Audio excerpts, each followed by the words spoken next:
From the moment I was born, the world itself has been steadily sapping away at my strength. Iridescent moon. Was this truly what you wished for? We finally got a clear look at his face and learned his true identity. I want you to clear look at his face and learn his true identity. I want you to kill him. You would never suspect. Hey, what's up, Ali? Be back in a minute. All right, sure. I did indeed lose my power to see the future, right up until just now. I believe I saw something new. Why is he attacking the damselette? What's going on? I can barely sense any Kuvaki at all. This whole area. Hey, what's up, feels like Ritesh? the How's it going, man? soulless husk. This is a threat that the Knights of Favonius cannot ignore. Their only chance lies in uniting as one. And I'm talking all the factions in Nod-Krai. So you're placing all your hopes on me, huh? Then I'd say I like Varka's you better voice. Make it worth my while. Varka's I voice don't sounds work cool. for free. Let the simulation begin. Can't hide the truth. Let's see what you're made of. Seek within. Excited for Furina next banner? Hey, you know, Furina, desert trapped in a state of delirium. still definitely one of the highest value characters in the game. Her value definitely dropped with the release of a bunch of characters, especially recently in recent patches. Characters that characters who were like really high tier characters, but did not care about do not care about damage percent buffs. But even then, even though we have all these high tier characters that don't scale off damage percent, Furina's just like not so consistent, but like still like a fast-ish off-field hydro application is just really like just so versatile. Some friendship that is. That was Duran, wasn't it? Yep, Duran. King was such a proud, solemn man in those days. The far side of eternity. Will you not rest until everyone down here is dead? But the I'm wondering what role Arlecchino is gonna play in the quest. Game of heroics is over. Hey, what's up, Ivy? How's it going, man? Wholeness when the world does not accept your presence. Get Kutan out of here. Running is our only option. I can distract him, so you'll have plenty of time to make your escape.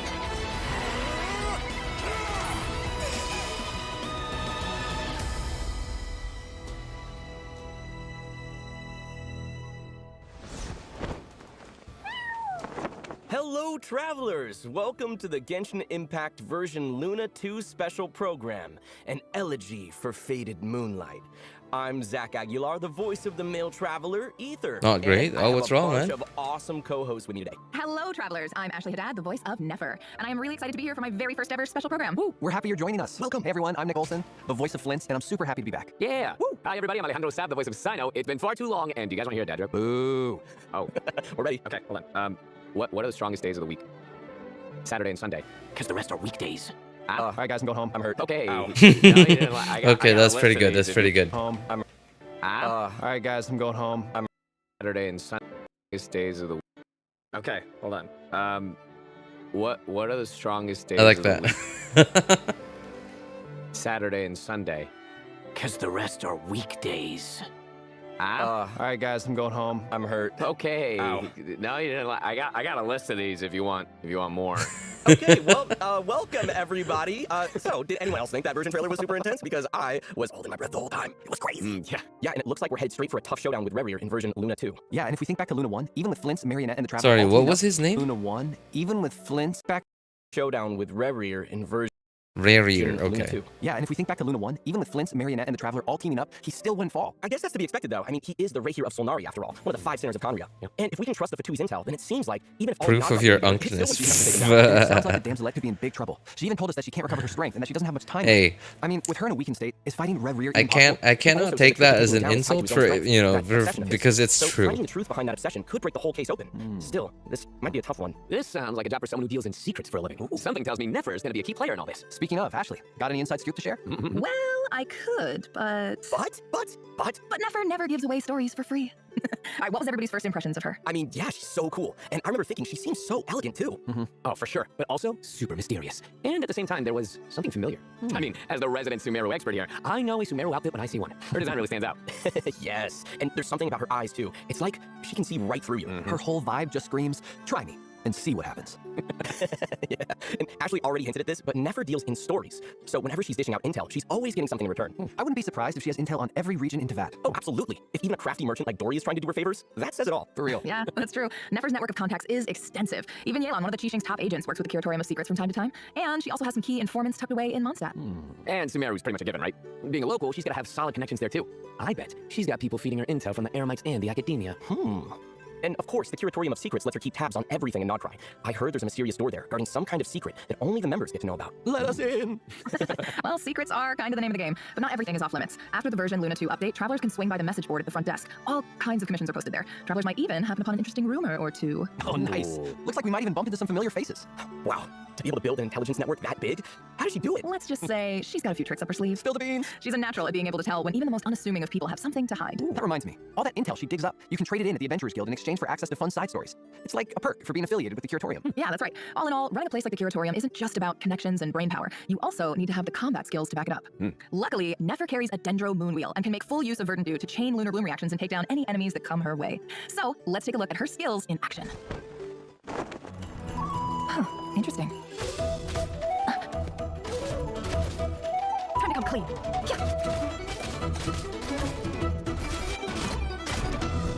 I better wrap this up. The mystery unravels. Hey, whoa, those kicks are so smooth! I'm taking notes. I know, right? Sometimes getting people to spill their secrets takes a little convincing. And a lot of pain. So, with her elemental skill, Nefer dashes forward a short distance, dealing AoE Dendro damage and entering the Shadow Dance stage. And spill their I know, right? Sometimes getting people a little convincing. And a lot of pain. So, with her elemental skill, Nefer dashes forward a short distance, dealing AoE Dendro damage and entering the Shadow Dance state. While in this state, if you have at least Nefer's one so bad. Verdant Dew, Nefer In a good can sense, trigger okay. a special charged attack. I was worried so for a second cool. there when I With read her that special message. charged attack, Hey, what's up, Nefer also Anime Wit? summons How's it going, man? shades to unleash So cool. With her special charged attack, Nefer also summons Shades to unleash coordinated attacks on her enemies. Oh, and the Shades damage is still considered Lunar Bloom damage. Whoa, really? Nice. Okay, so I remember from version Luna 1, Lauma also used Verdant Dew, but she consumed it to increase the entire party's bloom reaction damage. But Nefer is different.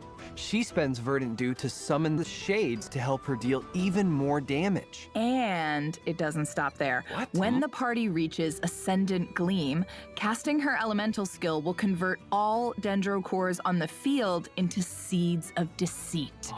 Then, when Nefer unleashes a charged attack or special charged attack, she can absorb those seeds. The more seeds she absorbs, the higher the effect will stack, increasing the damage of her special charged attack even further. Okay, so basically, she uses what's already on the field and turns it into a buff. Crazy. Exactly. Her elemental burst deals AoE Dendro damage to enemies in front of her, and the damage scales based on how many of those stacks she built up. So cool. So with her Shades and the Dendro Core mechanic, it's like she's in control of the whole battlefield. Yeah. Basically, she is. Plus, as the head of the Curatorium of Secrets, she's seen it all, so she can even bring back bonus rewards from 20-hour expeditions in Nod-Krai. Nice. Ooh, wow, so awesome. All right, well, this seems like the perfect time to give travelers a quick rundown on the event wishes. Yay! In the first half of version Luna 2, travelers can look forward to event wishes from Nefer and Furina. A new 5-star catalyst, Reliquary of Truth, will be featured on the weapon banner, along with 3 Nod-Krai specific 4-star weapons. Wait, Moonweaver's Dawn? That one looks familiar. Yeah, that's the weapon travelers were able to claim from the World Quest in version Luna 1. Now it's being added to the banner so travelers can get more copies. You know, that to was refine kind it. of surprising to me. In the When second half of version Luna 2, I saw the weapon, I was like, event isn't that the weapon we got from a Nefer and quest? Zhongli. so don't miss out on those. They gave us a banner weapon, a banner 4-star weapon. This is pretty unusual. Usually usually the free 4-star weapons we get are usually trash. Either they're trashed or they're usually just a what's it called? Like a craftable. Is this the first time we've gotten a free 4-star, like actual like banner 4-star weapon from a quest?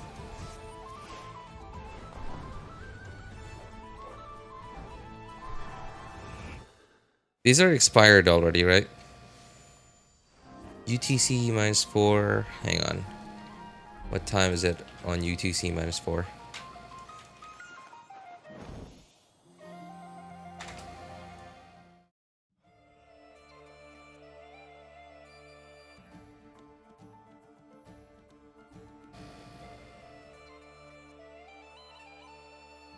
UTC -4. It is. Oh, that's my time actually. Yeah. Okay. These are expired. Well, I think we can all agree Nefer looks awesome. Oh yeah, right? I mean, with all her connections, there's a good chance we can actually dig up some intel on Rerir. Of course, this is one of the 5 sinners we're talking about, so if we want to take him down for good, we'll need some backup. So let's see which companions are jumping in to help us during the upcoming Archon quest. Ta-da! There he is, our unshakable Grandmaster. Don't they last for 48 hours? Sounds about right. So if these came out on Friday night for me, Friday evening, that would be Saturday and then Sunday. Yeah, about 48 hours, give or take a few hours. She's been tied up with Project Stuja and Snezhnaya since then. Yeah, I can't help but wonder, what's in it for her, helping us out with this? Well, ulterior motive or not, if the Knave's in, our lineup just got a whole lot scarier. Oh, that reminds me. There's another Harbinger who's been helping us out against Rerir. Oh, right, Marionette. Yep. She's pulled the data from our previous encounters with Rerir, strengthened Polonia, and reworked the whole design bureau into a combat zone. Awesome. Wow. With all that prep, she might actually pull off a win this time. So, let's see. We've got the Knave, Marionette, the Damselette. That's quite the team. Yeah, stacked. I still wonder how the Damselette's gonna fit into all this, though. Yeah. Well, from the looks of it, at least, the Damselette and the Traveler end up in a mysterious space at some point. Is that a red moon? Oh, that can't be good. As for what other companions will be joining the fight against Rerir and what this space has in store, travelers will just have to check out the quest to find out. Oh man, so we know what we have going for us. But the other question is, what do we know about our enemy? Well, the abyssal power the 5 sinners divided amongst themselves is enough to lay waste to entire nations. What? The sinners can no longer be considered human entities. Each one on their own is strong enough to take on the whole world. The whole world? Oh, wow. Yeah, it's a pretty big deal. So Rerir might not think of us as a threat at first, and once he gets serious, each blow is gonna hurt a lot. Great. He's gotten even more powerful. Yeah, that's not ideal. And when he pulls out his weapon, travelers need to be. Is more this careful. another like Raiden Shogun fight all over I'm again? officially scared. Same. But I have faith travelers will come out on top. Yeah. Oh, and travelers can obtain 560 Primo Gems along with level up materials for Nefer by completing the Archon quest within a certain time. Let's go materials! Yay, thanks. Challenging the strange creature on Hisi Island will also reward travelers with level up materials for Nefer. Ooh, nice. All right, well, let's move on from our impending doom and talk about something more lighthearted. Yeah, good call. Please. Version Luna 2 is bringing more stories to Silvermoon Hall. Travelers can help the Damselette out with certain requests in exchange for rewards. Nice. Oh, I'm glad there's more of this event. At first, she seemed a bit, aloof. But after hanging out with her a few times, I I was having a conversation, so I had to leave. Sure, no problem, man. The way Varka held his wrist in the same way Diluc does. Sorry, what is ITM? You get the blessing of the Moon Goddess, which gives your party Ascendant Gleam while you're in Nod-Krai. So it's just another reason to go visit her. Plus, in Selenic Chronicles Part 2, our Kuhenki friend who can't get enough of painting is bringing some fresh artwork our way. Travelers can also earn an exclusive name card from this quest, so don't miss out. Awesome. Yeah. All right, next on the agenda. Oh, does anyone remember that investment portfolio from Mimi's Brunner Books in Nasha Town? Don't even get me started. I've been buying those investment coupons every single week, and still no returns to speak of. Buddy. Yeah. What? Are we sure it's not a scam? Scam, come on. Wait or two. Not so fast. There's more to this quest in version Luna 2. Travelers will have the chance to figure out what this whole investment portfolio thing is really about, either by investigating on their own or with Nefer. So at least the truth will come out. Okay, cool. You got scammed out. You got scammed. Oh, and travelers can look forward to a small change in version Luna 2. When tracking mining sites at a blacksmith, the nearest one will automatically be set as your target. Nice, very helpful. Awesome. Yeah. All right, it's time to talk version Luna 2 events. Hit me. I'm guessing we're heading back to Sumeru? Bingo! In Ruins Exploration Field Life Center, travelers will join forces with some old friends to get to the bottom of a strange incident in the desert. Ooh, what kind of incident? I wish I could delete condensed resin, so I can delete resin, condensed resin, claim the commission, and leave. Oh man, the amount of What's going on there? times, the number of times I wished I could just do that. At least we've got a good team on our side. Yeah, that's quite the lineup. I feel like we're in for a big discovery. Yeah, and meanwhile, the academia has set up a whole new branch dedicated to teaching students the skills needed to survive in the wild, and Kali's been brought on as a consultant. Aw, Kali's a consultant? That's great. Wait, is that Amber? Yeah, she decided to visit Kali during her time off and promptly put herself to work. They even came up with a pair of scouting devices based on their 2 summons, Colin Ambar and Baron Bunny. In skillful scouting, travelers will use these little helpers to navigate all sorts of terrain and collect adventure coins along the route. They're so cute. Adorable. and a fun way for students to pick up some rainforest survival tips. Oh, and Madame Faruzan has also decided to lend her expertise to the cause. So if the goal is to help prepare students for fieldwork, I'm guessing her contribution is going to be mechanism related? You nailed it. In Mechanical Puzzle Parsing Paradigm, travelers will need to use certain elemental effects to guide their puzzle pal to the finish line. Oh, the puzzle pal looks just like her. Oh, and it seems like this one requires some quick thinking. Oh, for sure. And last up, we have Safe Engagement Training, designed to prepare students for potential monster encounters in the field. Nice. Travelers will engage in 2 rounds of combat, which will set the assessment criteria for Dia and Candace to use for the other students. The more challenge objectives you complete during the advanced preparation phase, the stronger the stage's buff will become when it's time for formal engagement, and the higher your overall score. Oh, and I heard the academia is really going all out for these activities. That's right. Travelers who complete them can earn all sorts of rewards, including Primo Gems and the chance to invite Kale to their lineup. Sweet. A bunch of Sumeru locals have also descended upon Natland to take over the stage for a thrilling dance exchange. Dance it up. You might even spot some familiar faces. That's right. In Dance Dance Dynamic Disco, travelers will get to Small Faruzan. Yep. moves. That's All exactly you what need it to follow was. the leader. Oh, and nail moves during fever time to score bonus points. Ooh, nice. And you can even get your Saurian companion to join in. Dancing buddy. Aw, so cute. And that's not the only event where our Saurian buddies will make It's it. supposed to be. In the Saurian Sojourn event, travelers will It. work Oh, with okay. Saurian Missed companions to navigate click. unlock mechanisms and make it to the finish line. Yeah. Which It's all about is being as right about the innocent as dot. possible. Oh, right. Teaming up with Saurians is second nature to most travelers at this point, so it should be a breeze. Oh, sure, no doubt, no. Yeah. Just think of it as another fun adventure with our favorite companions. Yay! So go have a blast, travelers. In addition, Overflowing Abundance is coming soon, so if you need talent or weapon ascension materials, be sure to check that out. Oh, me. Travelers can also look forward to new character and action cards in Genius Invocation TCG, along with some brand new skills to try out. The Forge Realms Temper and Heated Battle Mode are also returning, so don't miss out, travelers. There's so much. Awesome. Wow. All right. Well, let's take a quick breather before we dig into some very exciting news. Is it Miliastra Wonderland? That's right. So don't go anywhere, travelers. Let me in. Okay. They keep updating TCG. How many Genshin players are actually playing TCG? Does anyone have any data on that? Like, you bet there's like not just one person working on TCG, but like it's consistent, right? Like they're updating it pretty consistently.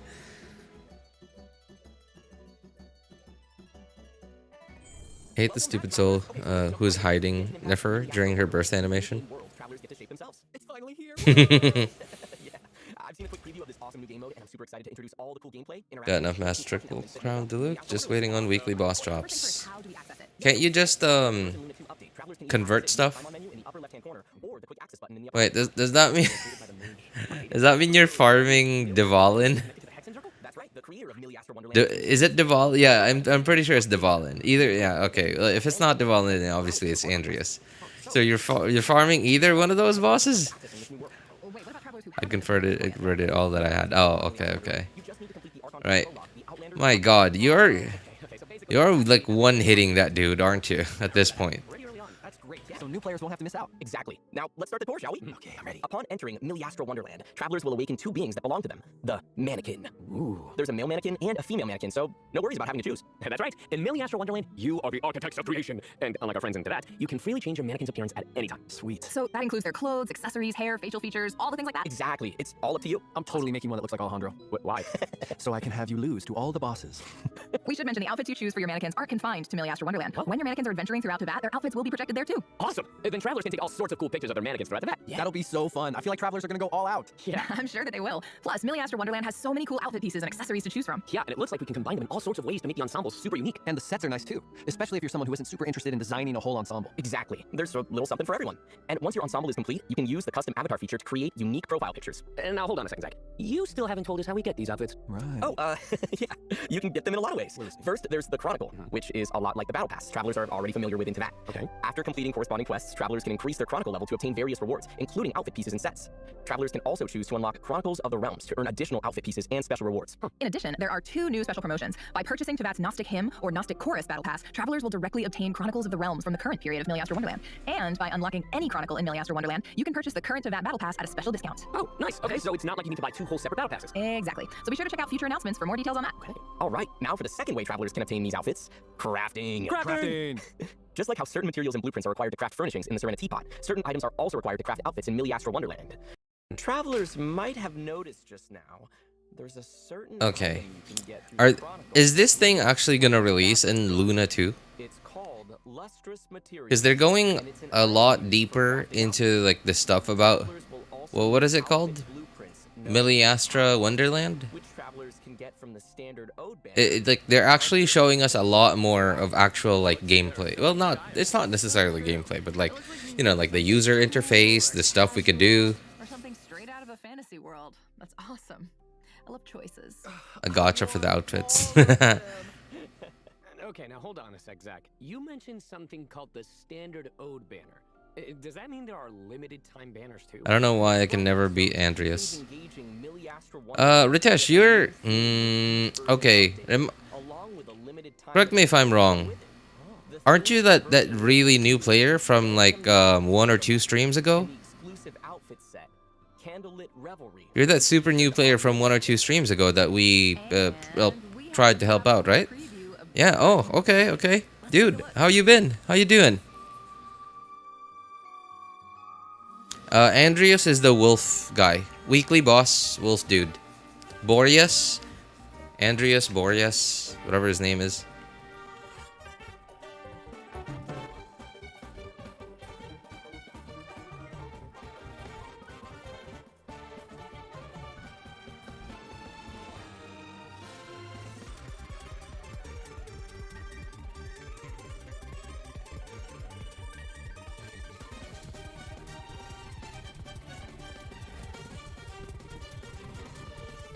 I wonder who's gonna create all these like different worlds. Are they all user generated, or are there gonna be some like, you know, default ones? Plus, once you reach a certain level in Miliastra Wonderland, you can unlock the outfit gifting function.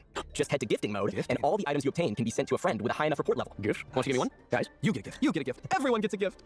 So generous. Travelers can also purchase clothing items directly from the in-game store, which offers a wide variety of sets and individual pieces. Plus, outfits purchased in the store can also be gifted to friends. Wow, also? Awesome. Lastly, there are also some quests that reward outfits and items. And when you log into Miliastra Wonderland, you will obtain 4 vouchers that can be used to try on different outfits. Gifting stuff? Buying stuff and gifting stuff. That, to me, is such a huge incentive for hackers. I haven't heard of accounts getting hacked in Genshin being such a big problem so far, right? Like, despite, you know, the game being, like, over 5 years old, right? I hear, like, some stories every now and then, but, like, overall, for the past 5 years, I've really only heard like stories of people getting their Genshin accounts hacked like once or twice. But man, this like whole like outfit gifting thing, this sounds like such a huge incentive for account hacking. I'm pretty sure that the rate of accounts getting hacked, Genshin accounts getting hacked after this Miliastra Wonderland thing gets released is gonna go up like quite a bit.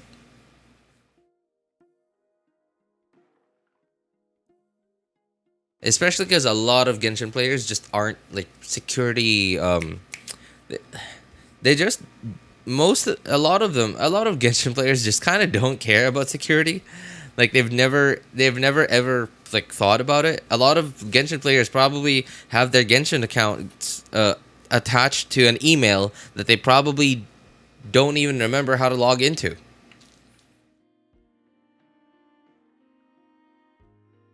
It's like Fortnite creative. It reminds me so much of GTA 5 actually.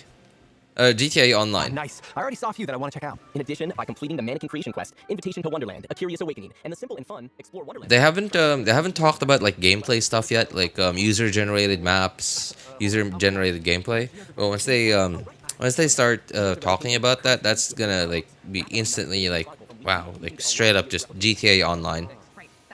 Personally, if someone hacked my account, at least I'd stop playing. Free to plays probably would get hurt a little bit, but eventually, like depending on like which phase they're in, what you can just straight up open your character in the game. That corresponds to your Wonderland level. So Ascension doesn't require mannequins in their adventuring lineup. And speaking of, travelers can also include their mannequins in their adventuring lineup. Wait, what? Okay, so as the travelers' avatars, are their elemental abilities linked to the travelers' elemental type? That's exactly right. Okay, so their character. What? level into that corresponds to your Wonderland level. So Ascension doesn't require any materials, and you can still earn a point fates when their level increases. Let's go. Nice. Oh, and another fun detail is that when mannequins unleash their elemental skill or burst, their appearance will switch to a preset outfit. Oh. Of course, outfits aren't all there is to Miliastra Wonderland. There are fun games in store too. Oh, fun games! Fun. Wait, sorry. Mannequins unleash any materials, and you can still... What did they say? It'll be so fun dressing them up in all their outfits and taking pictures across. Speaking of, travelers can also include their mannequins in their adventuring lineup. Wait, what? Okay, so as the traveler's avatars, are their elemental abilities linked to the traveler's elemental type? That's exactly right. Okay, so Nice. their character level into that corresponds to your Wonderland level. So Ascension doesn't require any materials, and you can still earn a point fates when their level increases.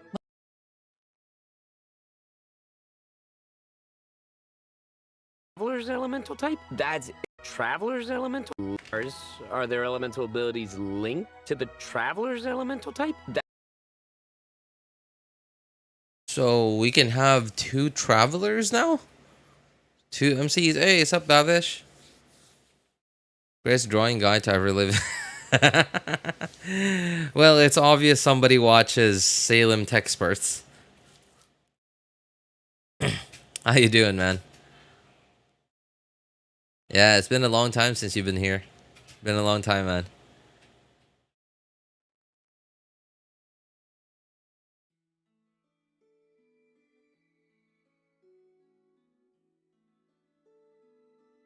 Three quick fates this patch. That's all I see from this thing. Oh, well. Didn't want to do that. Their level increases. Let's go. Nice. Oh, and another fun detail is that when mannequins unleash... So we can use 2 of them now. Basically 2 travelers. One, like, really ugly one. Really ugly one that we still can't change the outfit of 5 years later. And one that, like, you know, we can make look however we want. Their elemental skill or burst, their appearance will switch to a preset outfit. Preset. Their elemental skill or burst, their appearance will switch to a preset outfit.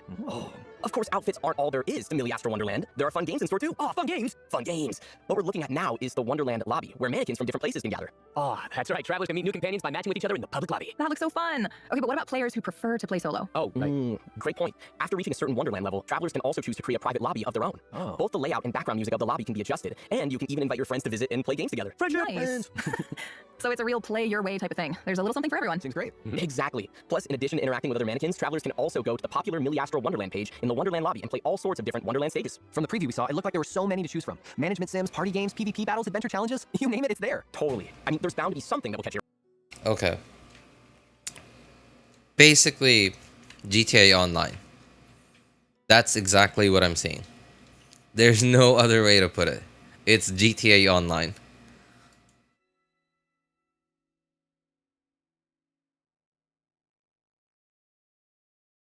Ether's not ugly. Yeah, I mean, like, boring, right? We've, like, Ether's looked exactly the same for 5 years now. Right, that's, my point isn't that he's ugly. Like, he looks cool, honestly. Ether's just, well, Ether looks cooler than Lumine at the very least. But, like, they've looked exactly the same for 5 years now.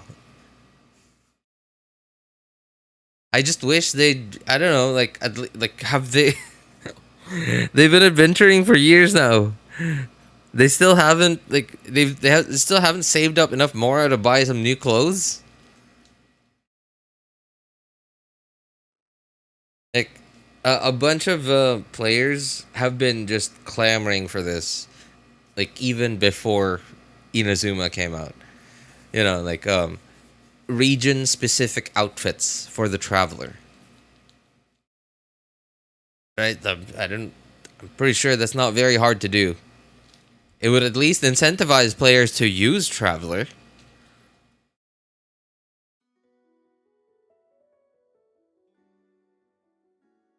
Compare Flin's design with Dodoco and you'll find a massive difference.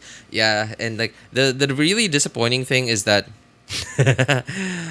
only the most recent characters get like beefier arms, right? Like among the tall male character models. Like even like look at Ito, dude. Ito has no sleeves. Ito has no sleeves and yet has really skinny arms. It's so sad. It's really, really sad. Especially after his original what's it called? Drip marketing showed him with like with beefy arms. And if there's a stage you're really enjoying, don't forget to like it or drop a comment to let the creator know. Share the love. Al-Haytham, dude, Al-Haytham the bookworm, right? Al-Haytham the bookworm. Yeah, you're right. Has more manly arms than Ito. Here, travelers are free to draw upon the vast amount of gameplay features and assets that Genshin Impact has built up over the past 5 years. Dang. So if you can dream it, you can make it. Yes. You can edit all sorts of things. Terrain, item components. You can even shake up the gameplay by mixing and matching different character skills. Plus, more assets My and features will be God. added in future versions. Let's go. If Hoyo does this right. Awesome. This all looks so fun. Once you finish editing the various components and modules, you can link them Oh my, what the, oh, what? They're literally making, like, a game engine. This is so, well, what's the word I'm looking for? Okay, there's a word on the tip of my tongue. I just won't come out. Extensive. There you go. It's so extensive. Wow, dude. Unity. I haven't done it myself. I haven't like game dev'd on Unity before. I've seen my boss do it, and it looks almost exactly like this. Even in Blender, right? Even in Blender, like doing textures, textures, image textures. What's it called? Like surface. Oh, man, I don't remember the terminology anymore. Hey, what's up, Dart? How's it going, man? You can use these are called nodes in Blender. These are called nodes, and like you can use these to like really like dial in exactly how you want it to be. And I do not see your average Genshin player tinkering around with these, like probably, and then like realizing, oh my god, I've just destroyed the world, okay, and like just never touch it again. Wow, dude. If Hoyo does this right, and Hoyo consistently updates like the Wonderland thing and keeps adding new content, and when I say new content, new because like GTA Online, remember what GTA Online like was fresh and new, like they were consistently like adding like new like first party game modes, right? Obviously there's all the user generated game modes, and those were really fun too, but there's also like all the first party game modes, like because like all the first party game modes are what are going to what all the more casual players who just don't want to bother tinkering around with this stuff are going to be playing, and it's going to keep them just like online, right? Online and just playing until they get to the point where their attention span is reliant on just playing all this, like all these different game modes, and once they've like cleared out all the first party ones, they'll get bored enough and they'll try out user generated game modes, and once they've tried out all of those and then realize I can make a better one of this, like they'll actually start tinkering around with this. And as long as Hoyo is consistent about this, I like Genshin, man. I don't like everything about it. I want Genshin to keep going, honestly. I wish all the stuff that I didn't like about the game, you know, changed. But I'm just like talking about the business opportunity here.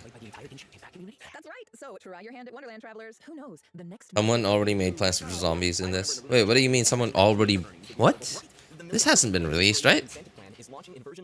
The play data from the stages will determine their earnings. So basically, what in the Discord bot is this thing? It is Genshin's version of GTA Online, man. A new reward mode launching in version Luna 4, the Miliastra Wonderland Bounty of Ingenuity Plan, which will give you the chance to create more detailed and engaging gameplay experiences and receive additional earnings from them. Okay, so if I'm understanding this right, starting in version Luna 4, we'll have the chance to receive double the earnings? That's right. It's all up to you. Unleash your creativity and generous rewards could be yours. Yes, exactly. In fact, there are impressive teams and individuals pioneering the way in Miliastra Wonderland already. Let's take a quick look. Imagine if something like this shows up in Genshin Impact's Simulacra Wonderland. That looks so lit. ¿Qué tal si ponemos otra trampa? Tú eres muy malo, ¿eh? 이런 것도 배워야 된다. You didn't set a win condition, did you? Use your eyes. When the timer runs out, the players respawn in the middle. Stop doubting me. An dieser Stelle sollte ein weiterer Kletterpunkt sein. Pour finir, on connecte aux joueurs concernés. Et voilà, le nœud de sélection de classe est en place. Are these people actually real people? These people look too good to be real people. These people look too good to be real gamers, you know?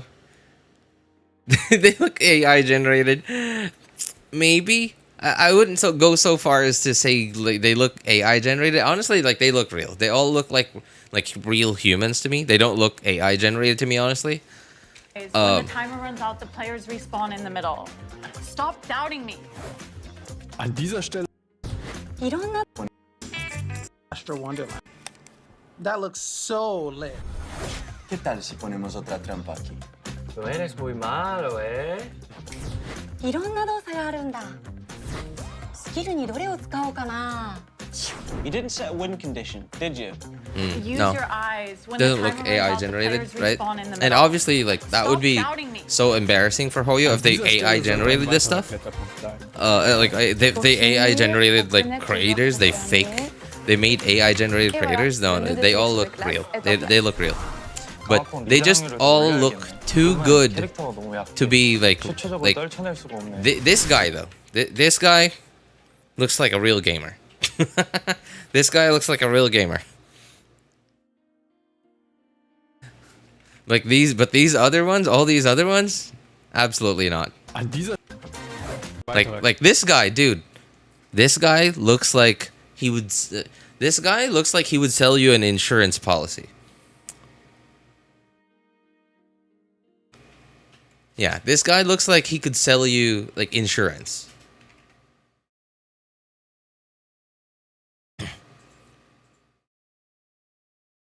Yeah, or if not insurance, then like a publishing package, like a book publishing package. Le nœud de sélection de classe. This one looks like this one looked like some street artist, you know? So yeah, like this one looks like some street artist. Est en place. Like a really good street artist. This one, like this dude actually looks like a gamer though. This dude too. Speaking of, shouldn't we be doing the test run now?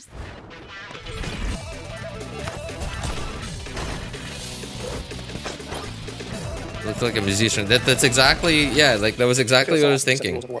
So guys, what was your motivation for getting into This guy looks like a streamer. It connects me with other equally interesting people. Somebody carp his arrogance. Parce que je ne veux pas me contenter de créer des jeux imaginés par d'autres. Connect me with other equally interesting people. These two. They look like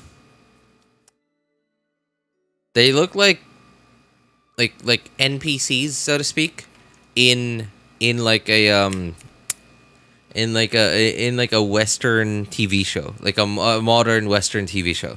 Like these two look like side characters in a modern like Western TV show, like I don't know, like The Boys, for example, right? Like these look like side characters from like The Boys TV show. Calling someone NPC is not a good thing to say, RJ. I mean, hey, I'm an NPC too. Like, Somebody carp his arrogance. Parce que je ne veux pas me contenter de créer des jeux imaginés par d'autres. 这是我最爱的游戏，我想在当一个旅行者之外做点不一样的事。 Denn der Editor erlaubt mir das zu tun, was ich am besten kann. 나만의 이야기를 모두가 즐길 수 있도록 하려고 해. En mi caso, es porque tengo un montón de ideas de estas. Y es genial poder hacerlas realidad y compartirlas.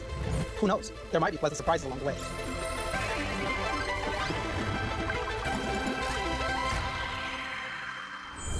Oh, well, I know what I'm doing the minute Luna 2 goes live. Yeah, me too. Yeah, I hope all the travelers out there decide to try it out. It looks like so much fun.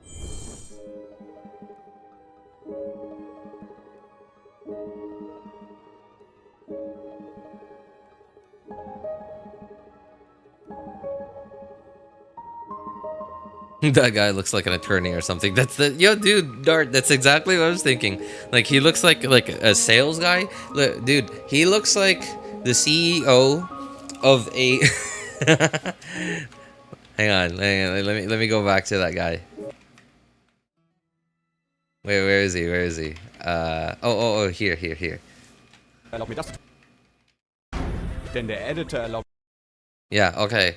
This dude looks like the CEO of a company that SoftBank has invested like $25 billion into and still hasn't made a single dime in profits.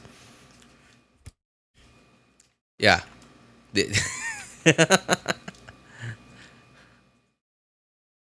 So I'm just using SoftBank as an example because like SoftBank seems to be like a really like they seem to take huge gambles on.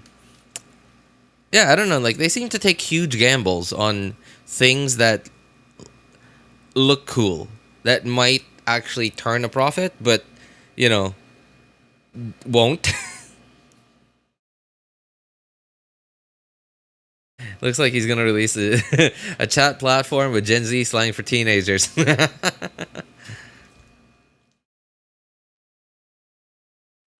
Ob mir das zu tun, was Looks like so much fun.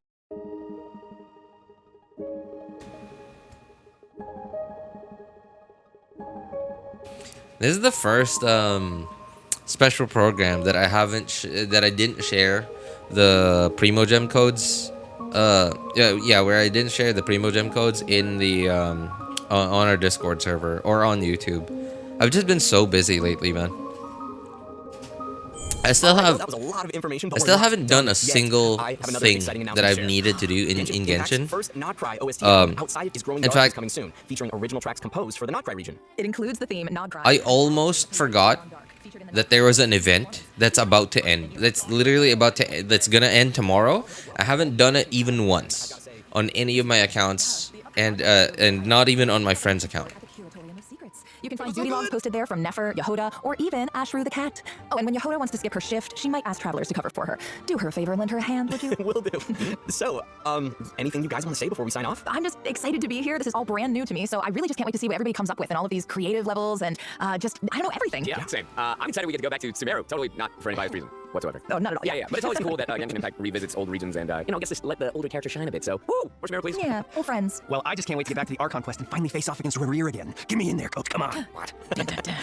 Yeah, I mean, what can I say? It's great to be back here on the special program. I'm so excited for Miliastra Wonderland to see all the cool customizations people come up with. And Anakin game goes crazy. Yeah, and Dance Dance Dynamic Disco is gonna be sweet because I be dancing. Oh, yeah. You can't see me should right have a now, dance but off. I'm hitting that disco move. Hey.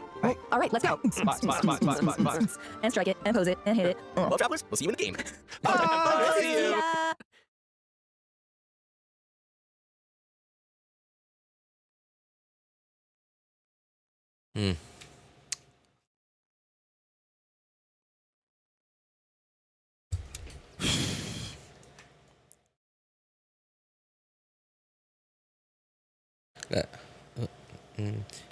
Got a test tomorrow. Wish me luck. Oh, you heading out already, Ali?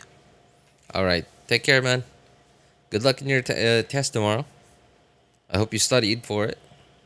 We got GTA 5 Online Genshin Edition before GTA 6. You know, hey. Okay, Ritesh, you just made me realize something.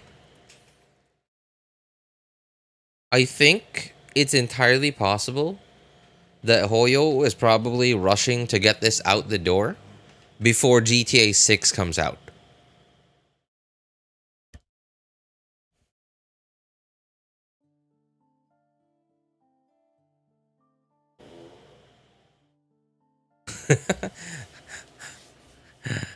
Hope it's not a drug test and get a passing. That's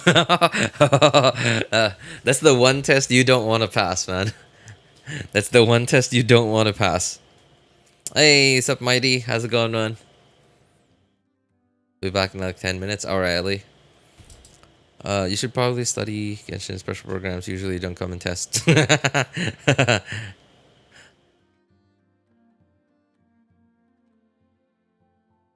Meliastra Wonderland, Nefer, yeah, all of those are answers.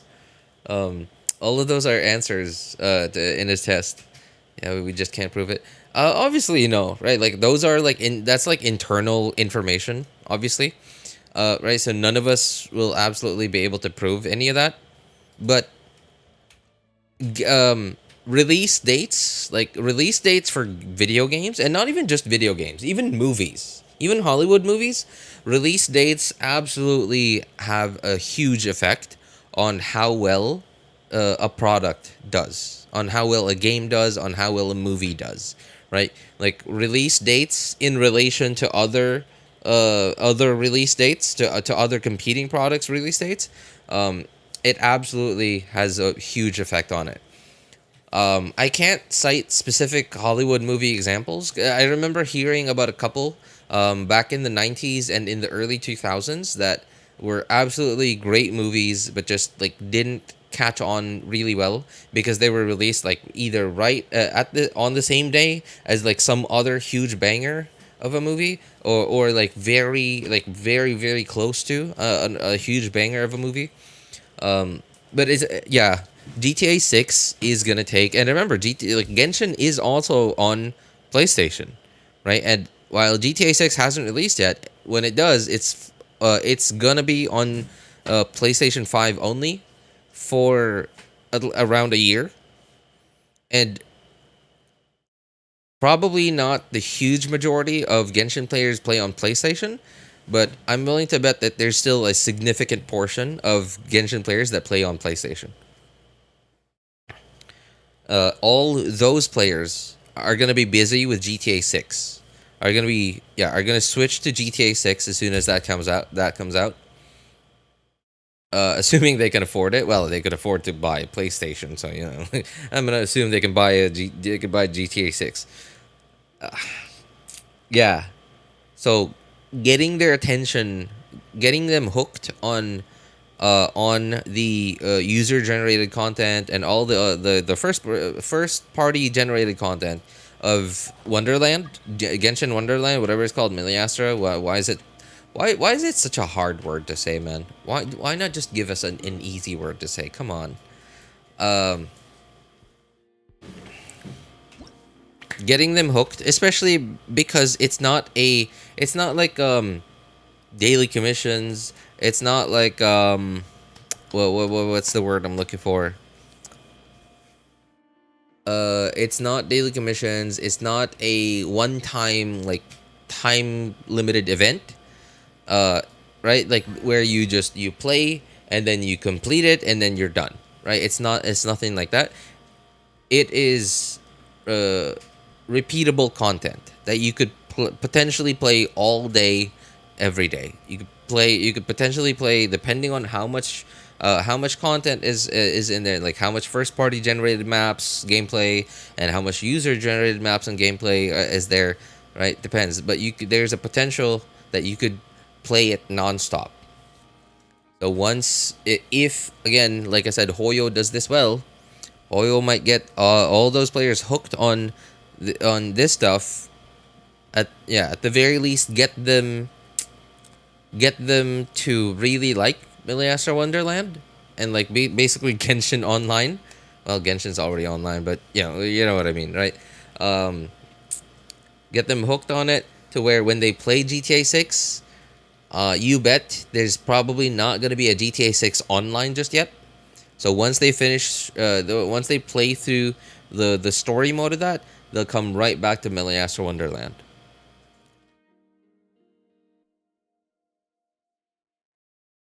GTA 6 is going to be around $100 though, but that's not cheap for most PS users. Yeah, that's true. But then again, most PlayStation users, the fact that you can afford a $500+ device that is specifically for gaming means that you got some cash. You live somewhat comfortably.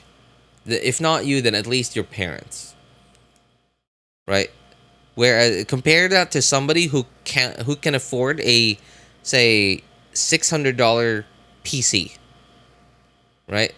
Like, even though your PC is more expensive than your PlayStation 5, your PC is made to be used for all other stuff too. Right? Like homework, even like creative work. Right? It is a potential income. Whereas a PlayStation 5 is just strictly an expense.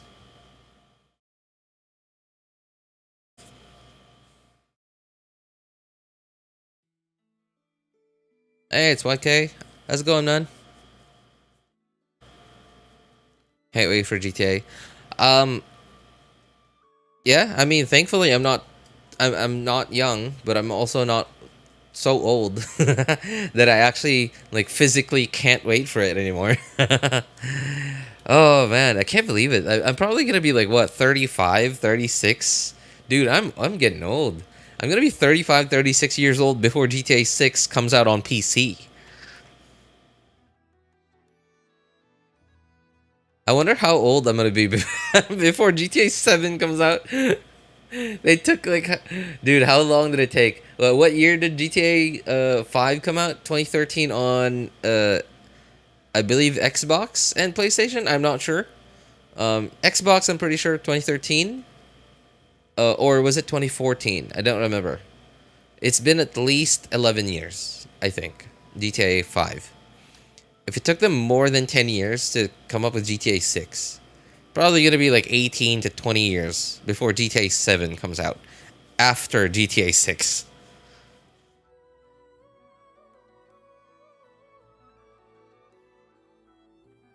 You aren't 40 yet, RJ? Dude. RJ's 43. Well, I feel like I'm 53. But, but I'm not. I promise. I don't see anything that makes me hype. Ananta looks nice. Dew at Night. I haven't heard of that one. Ananta is the only one I've been hearing about. And for apparently Ananta is what used to be Project Mugen.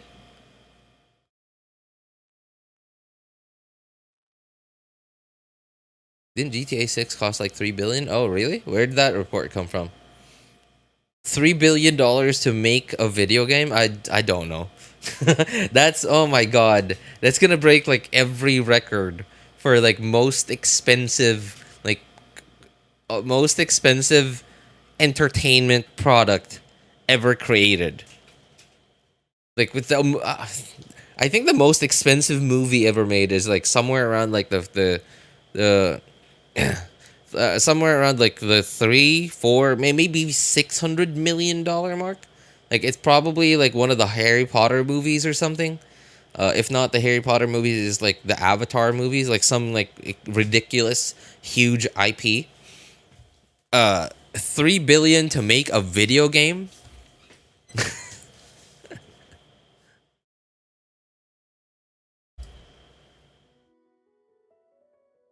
Said 5 minutes before. What do you think about the Gary's mod thing? Gary's mod thing. Okay, that's like the most different like comparison I've ever seen so far. Gary's mod, Gmod. I think it's cool. I mean, it's not. Probably I don't know. I have not seen so far of any of the footage, any of the stuff they talked about. I've not seen a single thing that entices me to play it. Other than like me creating a second traveler. That's really the only thing I could think of why I would play it.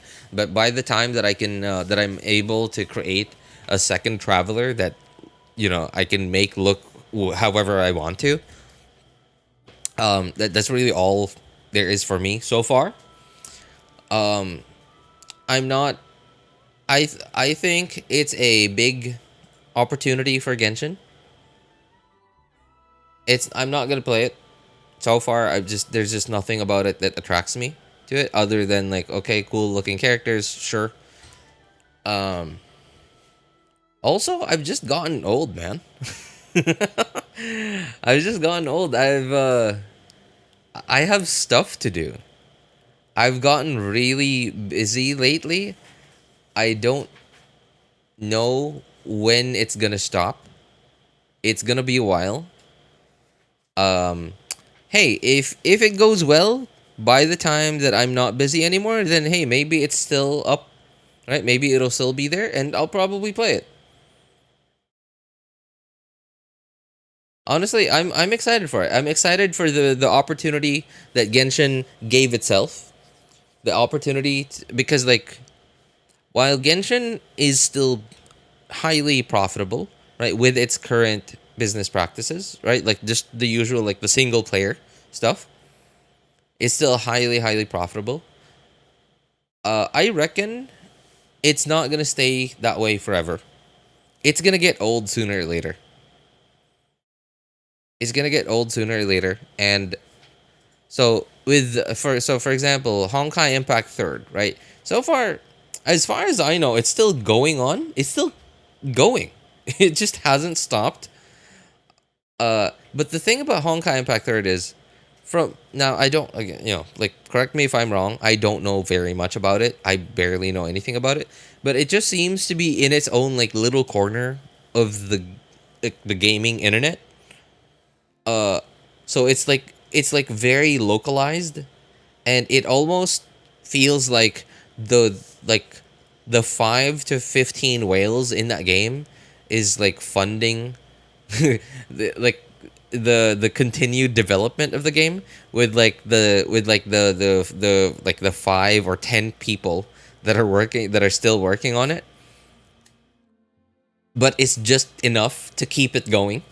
Either that, or they're actually losing money on Honkai Impact Third, and they're using their like extra Genshin money to keep it going.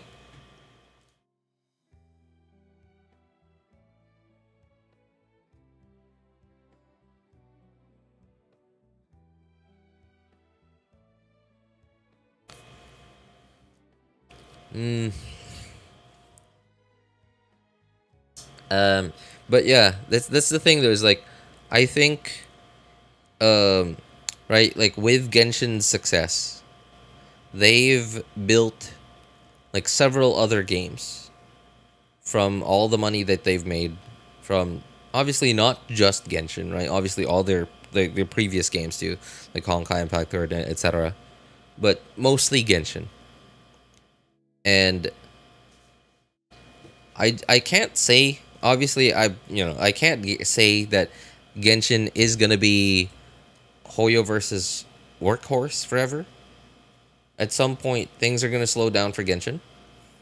I'm just happy that they're like, Hoyo has like made this thing that could potentially give them Genshin like some new life. It's an opportunity. Obviously, it could succeed, which is that would be great, but it could also fail. But at least they've done it.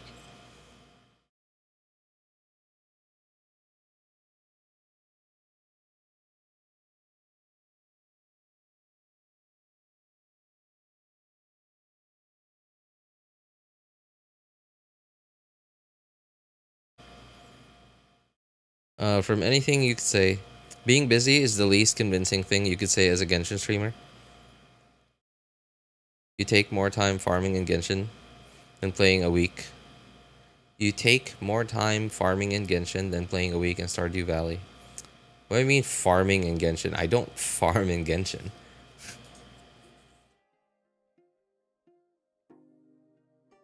Look at me. This on all of my accounts. Look at this. This event's gonna expire tomorrow. I haven't done it a single time. I haven't even done Stygian Onslaught. It's about to expire. Like, it's about to reset in a week. I've only gotten my Primo Gems for it, but I haven't done the higher difficulties yet to get the feathers. Just haven't had the time. I've been keeping up with like dailies, right? But that's because dailies, dude. I come in here, talk to this thing, craft two or three of these things. Press F1, click this thing, hold E, triple space, talk to Catherine, and then get my stuff, and then go get the battle pass stuff. If my resin's getting full, I go use it up a little bit, and then I go get my some crystal flies from over here.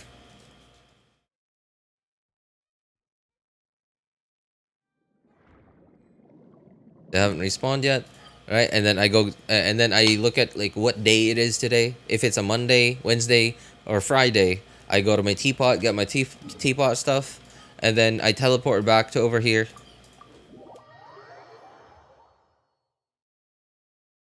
Teleport back to over here. Leave Mawika over here until the next daily server reset. I do that 4 times a day, and then that's it. Like, what's that? Half an hour a day? That's all I've been doing the last few weeks. Like, ever since Luna 1 came out. Ever since Luna 1 came out, that's all I've been doing. I haven't even done all the quests yet. Like, look. I've still got a bunch of big world quests to do in Nod-Krai. Are you having fun, RJ? I want to. I want to. I actually I've 100%ed all of Nod-Krai on my 3rd account. That was mostly, I grinded the heck out of that just so I could get like as many Primo Gems as I could for like to try to get Lauma. Unfortunately, still couldn't get her, but whatever. It's a video game. It's a gacha game. I'm not gonna cry about it. And so far, I'm really enjoying this thing. I'm really enjoying this thing. This is exactly what the treasure compass thing that they introduced, like how the treasure compass thing that they introduced worked. The one that they gave us in that summer region where we met Mini Durin, and I remember loving that thing. And they put that same exact thing in the overworld, starting with Nod-Krai, and it's been amazing. I somehow 100%ed all of Nod-Krai without watching a single guide video.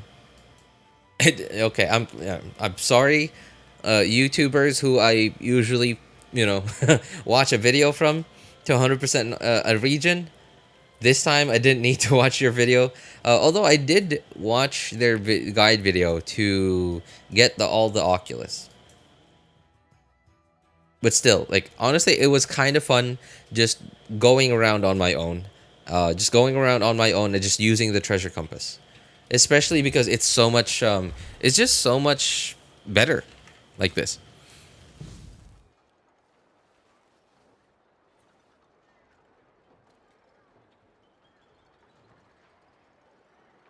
It was actually, I actually had fun walking around. Even though, like, I was time constrained. I actually had fun, and I just don't have the time right now to do all my other accounts.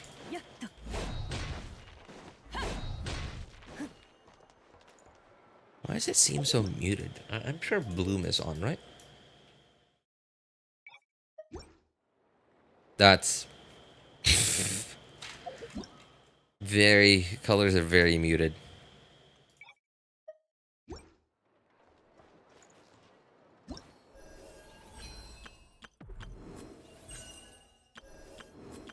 Where is that event? Oh, this thing. What is this event about? Is it a co-op event?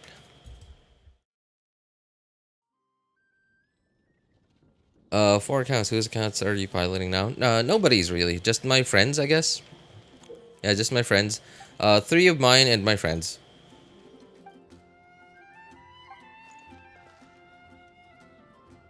Oh, cool. I don't have to talk to an NPC. I just start playing. Nice, thanks. Actually, very much appreciated. Like, truly, I'm not being sarcastic. Same for Nefer, 36 pity, 50-50, 58 wishes. Saved up. I need some good luck. Yeah, we all need some good luck, bud. Match? Wait, how does this work?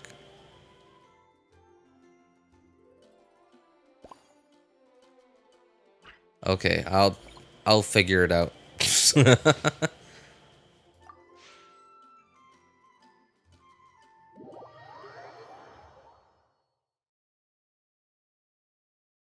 I log in only 5 days a week because that's all I need. Oh, to get the.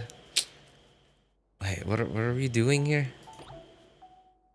Oh my god. Okay. I have no idea what I'm supposed to do here.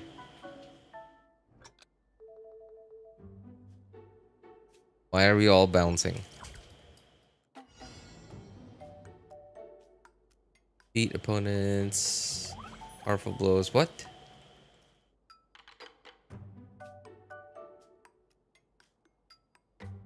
Oh, it's Bomerbman.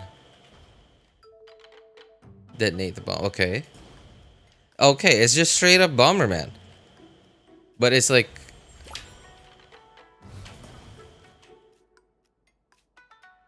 Can we, like, are we hurting each other, or are we, like, teaming up?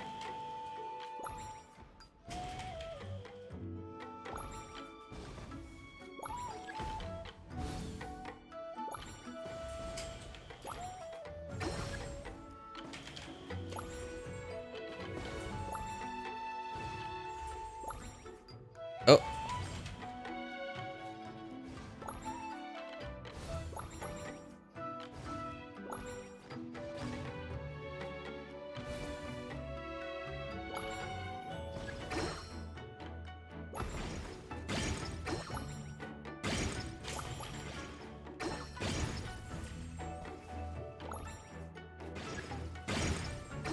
What? Oh, it went through the grass. Okay. I didn't think it'd go through the grass.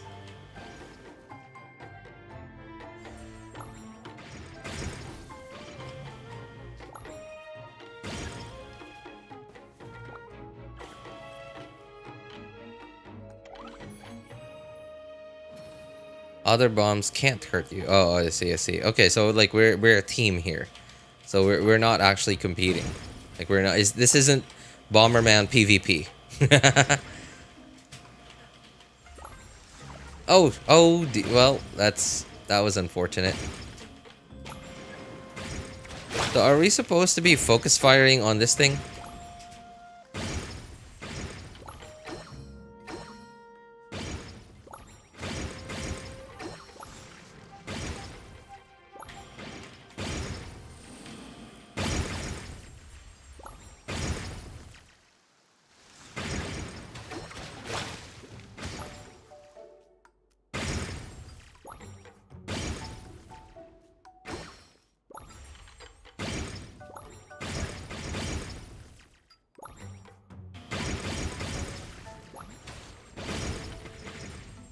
Oh. Okay, I have no idea when we're able to hit this thing.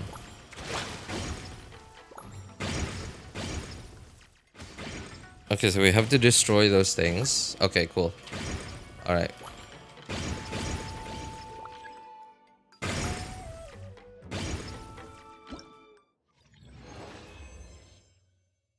It's like, it's literally, it's not it's not like Bomerbman. It is Bomerbman. Like, reskinned Bomerbman.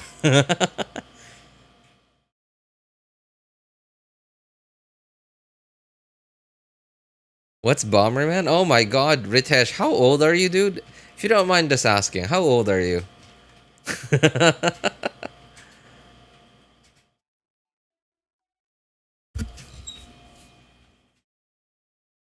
If you don't know Bomerbman, then you haven't lived. I also don't know Bomerbman. Oh my god, you guys need to time travel. Go back 20 years. Go back 20 years. Go find yourselves a time machine. Go back 20 years. Bomerbman's a pixelated PvP game, right? No. There weren't that many PvP games back then, actually. Yeah, like the only, like the most prominent quote-unquote PvP games back then were like Street Fighter, you know, like actual fighting games. 30 years? Has it been 30? Well, I played Bomerbman 20 years ago, so...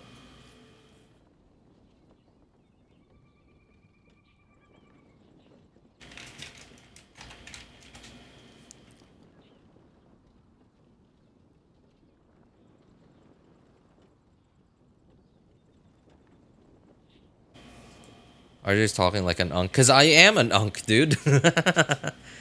We aren't even 20 years... Oh, man.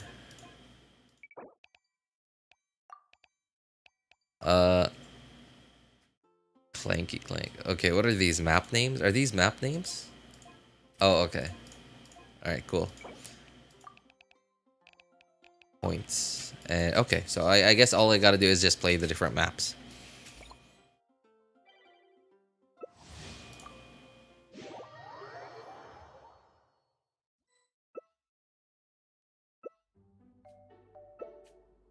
Maybe just warp space and time, go back 20 years. Oh, dude, it's easy. Just fold time and time space like a piece of paper, you know? Also, what is the difference between the different Dodocos? Is there a difference other than the hat?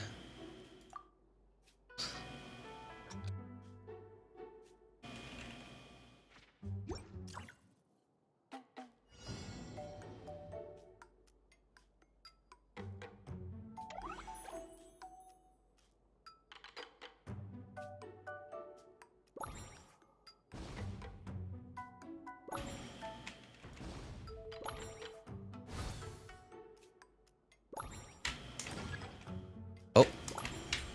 Oh boy, well.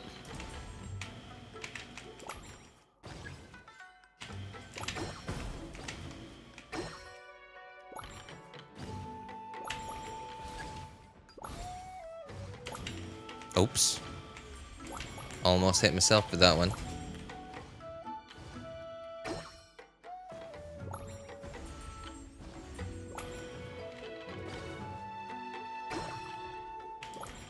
Oops.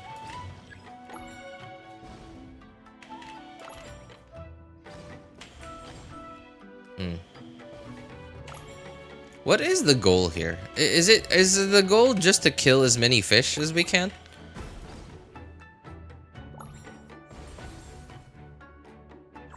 Oops.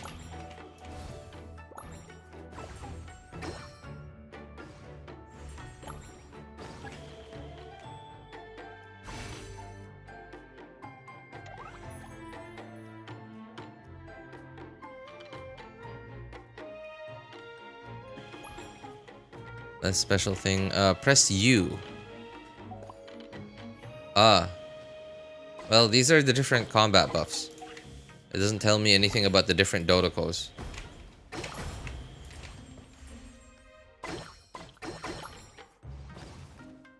What are those? It looks shiny, but I don't know if it's good. Is it a good shiny?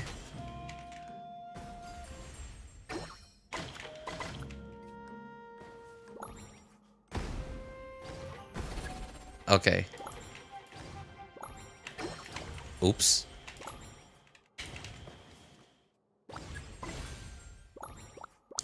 Oh, cool. I can lay down multiple bombs. Sure. Oh. My god. Like 12-year-old me would not have been able to keep track. Like if Bomerbman allowed if Bomerbman ever allowed us to leave like multiple bombs at the same time, 12-year-old me would not have been able to keep track of all those bombs. Like I would have just I would have been just incinerated from my own bombs.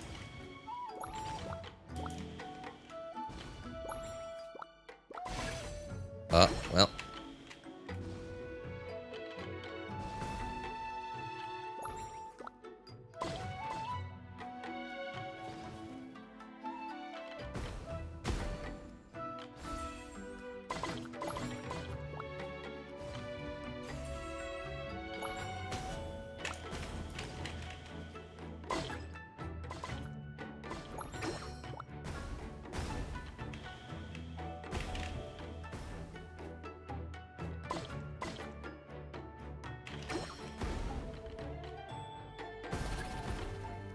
Okay, we're good. Wait. Oh. Alright. Different Dodocos give these buffs. Oh, I see, I see.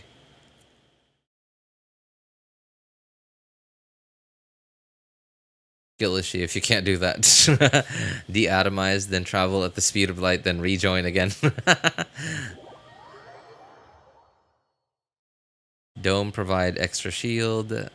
Some give extra damage. Oh, I see. I see. Oh, it's so it's sort of like team resonance, right? Like picking different.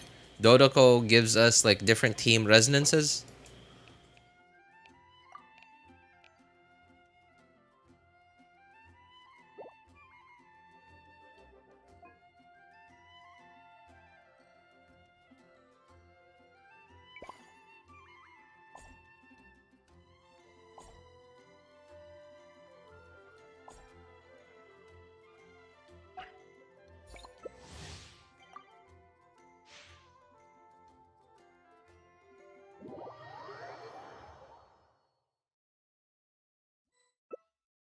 Don't explode them. Push them to the boss. Okay, that would have been helpful if I'd have read that like 5 minutes ago, Ritesh.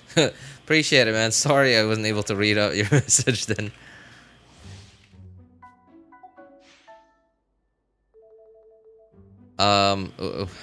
Jeez. Okay, I can't see that here. I don't know which of these. Oh, Dodoco. Okay, this is just straight up Dodoco appearance. So how do we? It says select Dodoco's appearance. So this is just the appearance. More interested in the grass, Ritesh? It's Bomerbman. Come on. Okay, it wasn't grass in Bomerbman. It wasn't grass. Wait, was it grass in Bomerbman? Okay, I can't remember anymore. It was so long ago.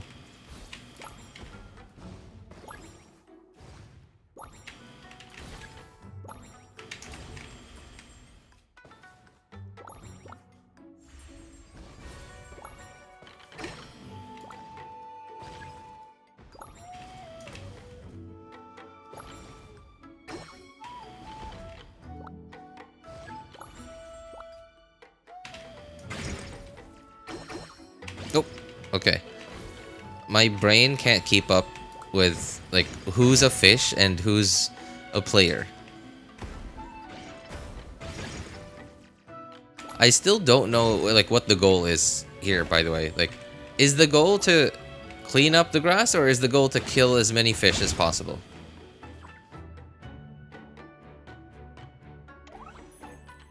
I'm sure he'll figure it out by the 4th account. That is exactly what happens every single time, by the way. Like, whether it be an event, whether it's exploration. What is this? Hey, hey, hey. What is this? Whether it's an event, whether it's exploration, a puzzle, it's happened exactly that way for like quite a long time now, actually.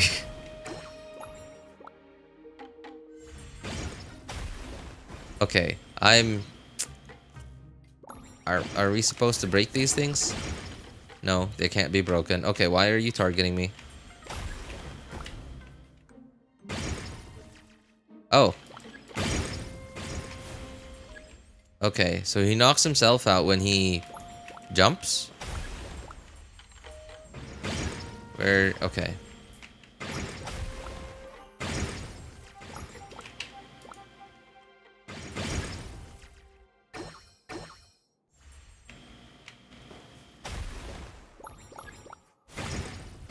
What?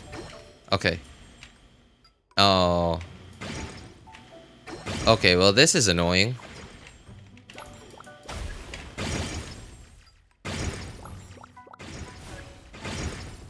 Wait, why does he sometimes get knocked out but sometimes not?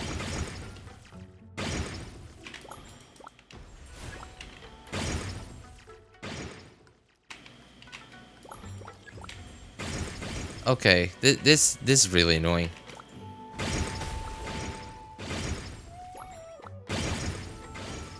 That's actually kind of annoying. Why does he sometimes get knocked out and sometimes not?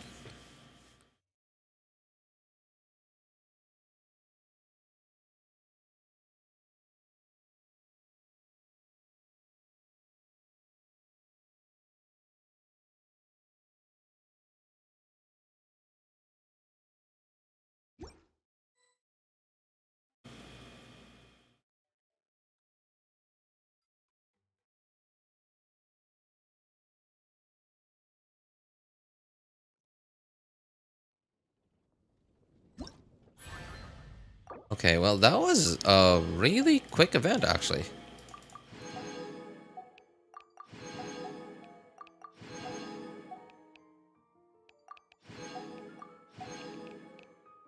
Wow. How long did that take me? That was super quick. I have doubts that I will be able to figure out how the mechanics of this event works, even by the time that I get to the 4th account. It was just a little too fast, man. I don't think I'm gonna figure out how this thing works. It went by really fast.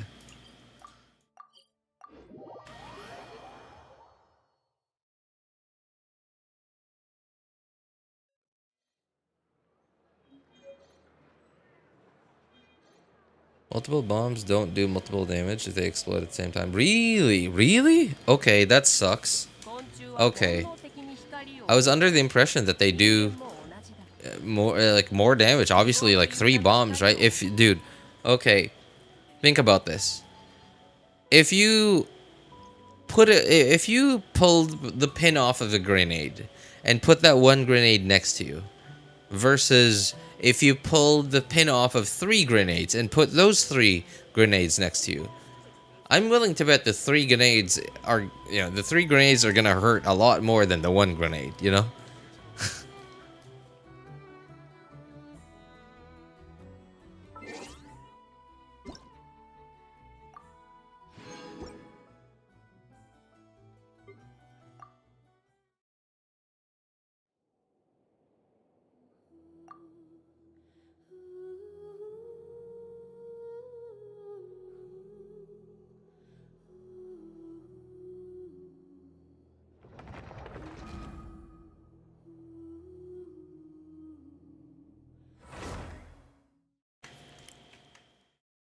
Speaking of good graphics not making a game better, I don't remember the name of that game, but there's just straight up this browser based. It's an online. It's actually like really truly online. It's multiplayer. It's really multiplayer. And it's just straight up on a browser. You can just straight up play it on a browser. It is, however, better if you have graphics acceleration turned on. Unless if you have just a really beefy CPU, I guess. But otherwise, yeah, just turn graphics acceleration on. But it's basically Counter-Strike. Yeah, I think it's an IO game. I actually don't remember. I think it's an IO game. It's just straight up Counter-Strike. It's browser based. I believe it's an IO game. Krunker, I think. I think that's right. It is, however, full because obviously it's obviously it's probably just like a couple of devs that work on those games, right? So security isn't exactly a thing. So there are definitely a bunch of just cheaters who ruin the game for every now and then. But hey, it's actually like really fun. Does IO even mean? Bavish typed .io. So it's just like because there are a bunch of different like browser based games.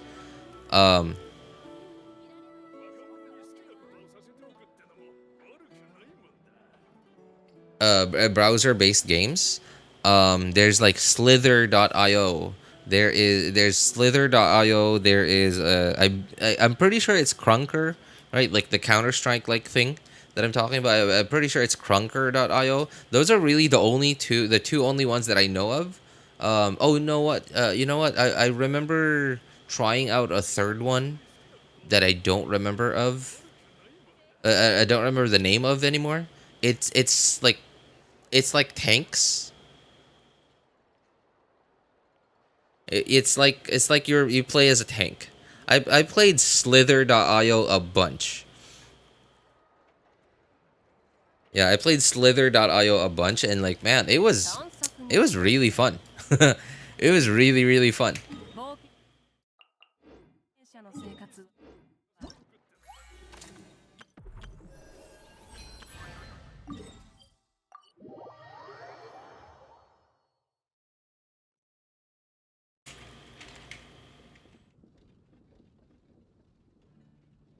Okay, I just looked it up. Battle City. Oh man. Woo! Man, the nostalgia. Battle City. Did it.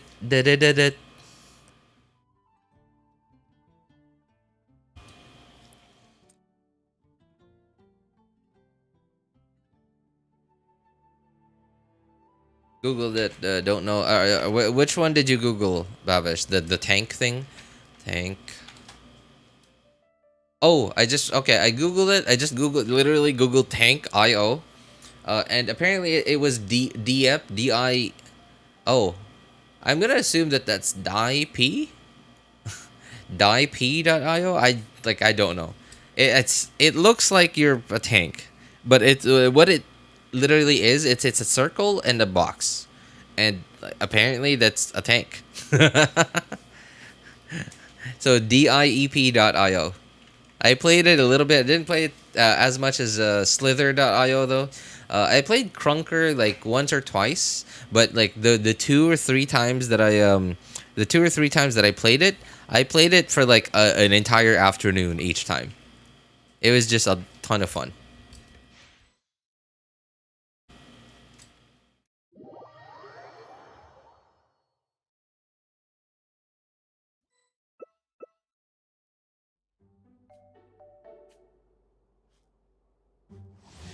If all 3 grenades go at the same time, then their shockwaves collide, reducing their effectiveness.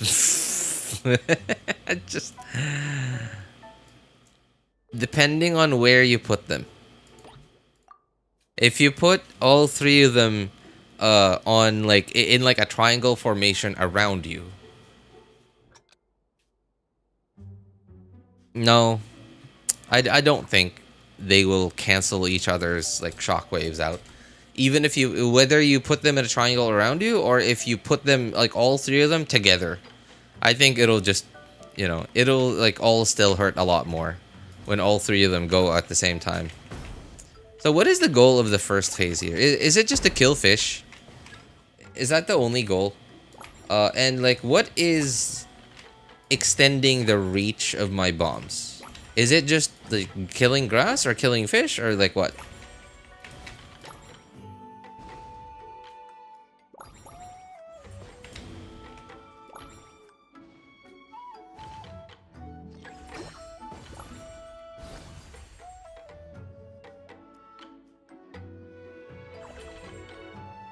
Well, that's unfortunate.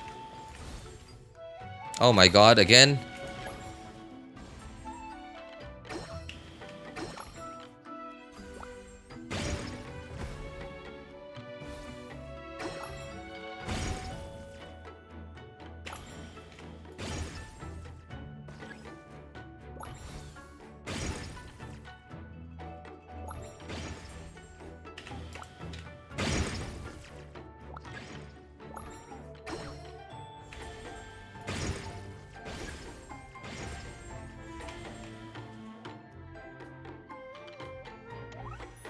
Get shot in one direction from 2 opposite directions. The 2 billet will deal more damage.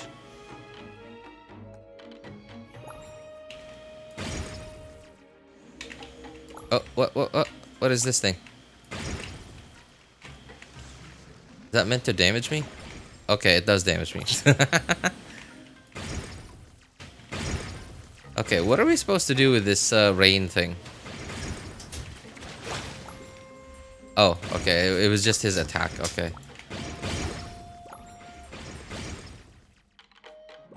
Come on. Break these things.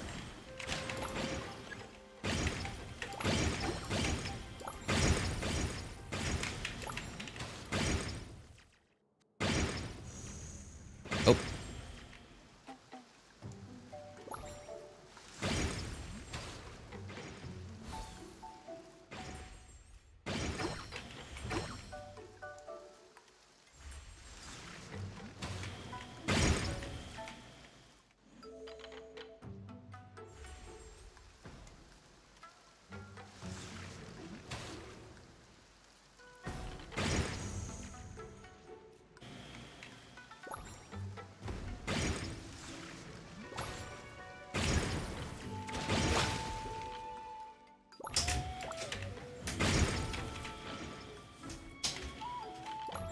You were right here, bro. Why didn't you? Oh my god.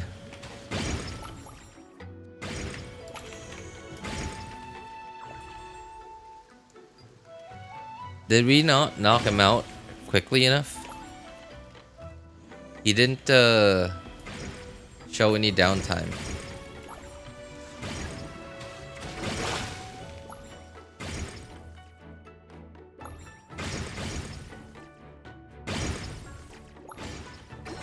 He didn't give us any downtime. He just...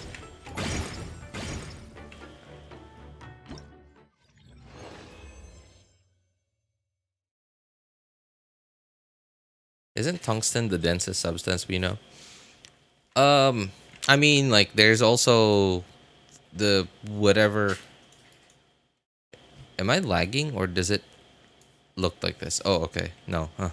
There's also the material that we theoretically know about. You know, the material that a neutron stars are made of, whatever that stuff is made of. Right, that stuff's pretty dense.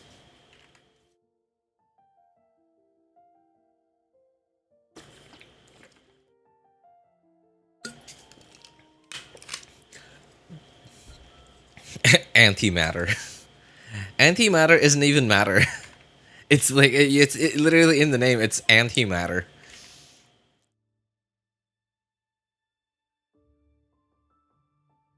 Although obviously we only theoretically know about neutron stars. We only know about them mathematically. They do exist, like it, you know, right? Obviously, but I'm pretty sure no one's been no one's been to a neutron star and taken like a teaspoon of like neutron star material and brought it back to Earth.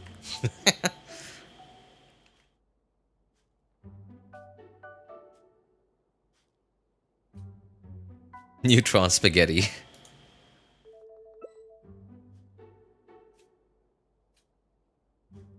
Block someone's bomb by placing. You can block someone's bomb by placing your wind bombs. Wind bombs? What's a wind bomb?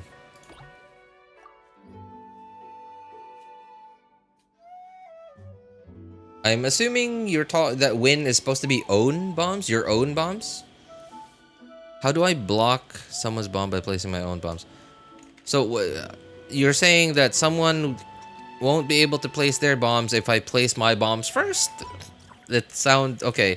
If I'm if that is my understanding, if I am misunderstanding what you're saying, then okay, I'm dumb. But if that is what you're trying to tell me, then like that sounds like common sense.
Like you can place your bomb between their bomb and the enemy, and their bomb gets blocked. Oh, okay.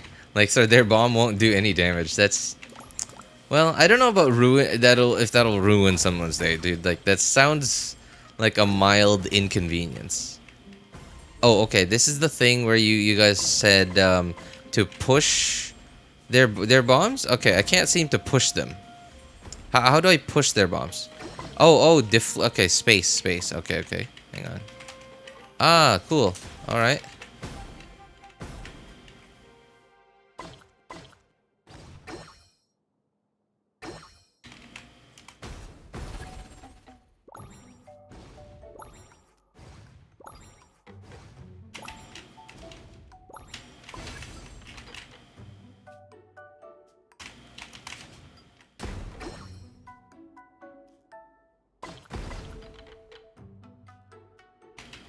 Nope.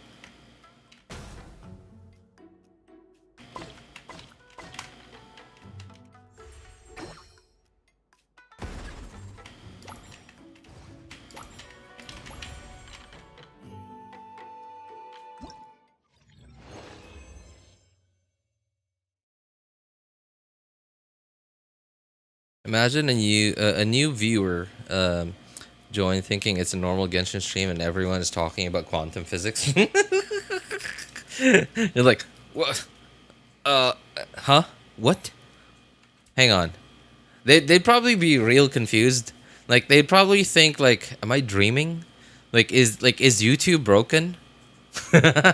is YouTube broken? Like I'm clearly looking at Genshin Impact footage, but like these guys are talking about like physics.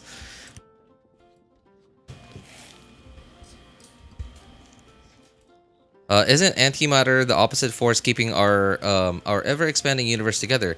No, that's not antimatter. You're talking about shoot, dark energy, Ritesh. Yeah, you're talking about dark energy. So there's like dark matter. Hang on, what is this? Like I forgot. There's like these two forces. Like one is like pushing the universe apart, and then one is like keeping it together. I believe it's dark energy is like holding it together, and like dark matter is pushing it apart. I'm not sure anymore. I don't remember. It's been a really long time since I've heard about this theory. So I don't remember anymore.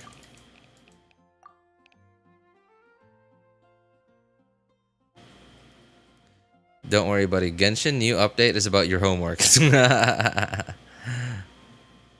That's what they're teaching me in college now. Time dilation is a time constant variable, general theory of relativity. You know, normal things you study in computer science. Apparently, it's also normal things you talk about in a Genshin stream. Apparently, it's also a normal thing to talk about in a Genshin stream. Ali agrees, by the way. Aren't you supposed to be a nerd? Told us antimatter is a massless body that is also oops, hang on. Sorry guys, let me prepare there. Massless body, also black body, so it doesn't affect reflect back light, hence why we can't see it. You know, like, is there even evidence to antimatter? Like, all I remember, and it's been a while since I've heard people talk about like the theory of antimatter, right? But what I do remember hearing about is like what it does and what it could be, and what happened because of it. Like like that. Apparently, like the theory is that it didn't even sound like a theory. It just sounded like you know, something that someone thought like, oh, antimatter would be this cool.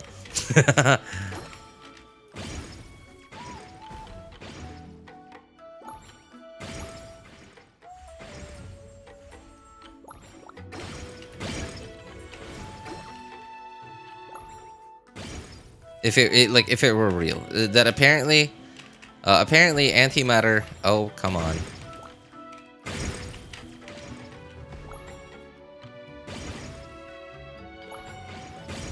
Apparently antimatter. No, the universe was created with like a certain amount of matter and a certain amount of antimatter, and then like like the matter and antimatter, like, well, not all, but like most of it touched and then like basically erased each other. And then like there's still a bunch of antimatter floating around out there somewhere. But because it's not matter, it doesn't play by the same rules as matter. The current matter that we have now operates, right? Like for example, like in matter, like when photons hit it, like when photons hit it, it where's the boss? Oh.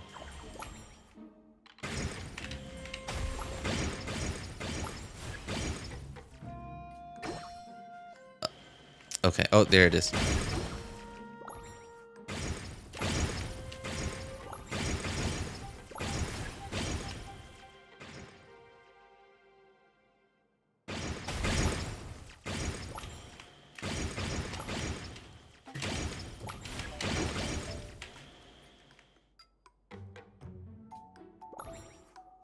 Oh, come on.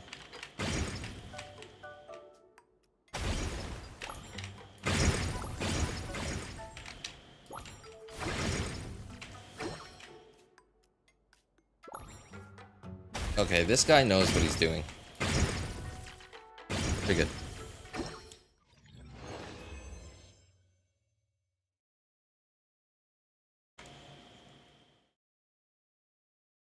Actually, we discuss almost anything on this channel except Genshin.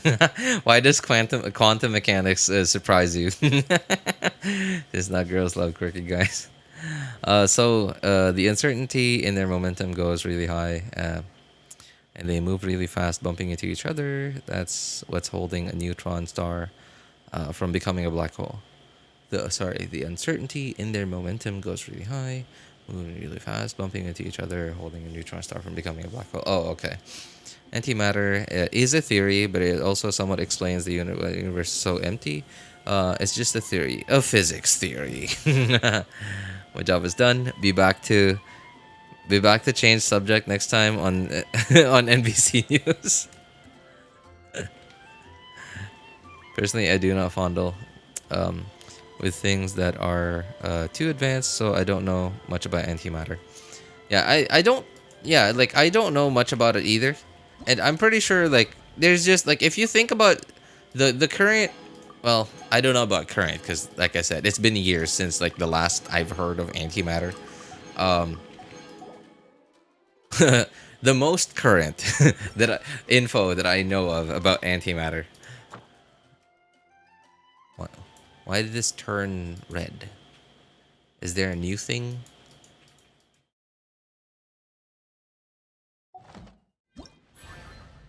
Have I not used my resin today? No, I have.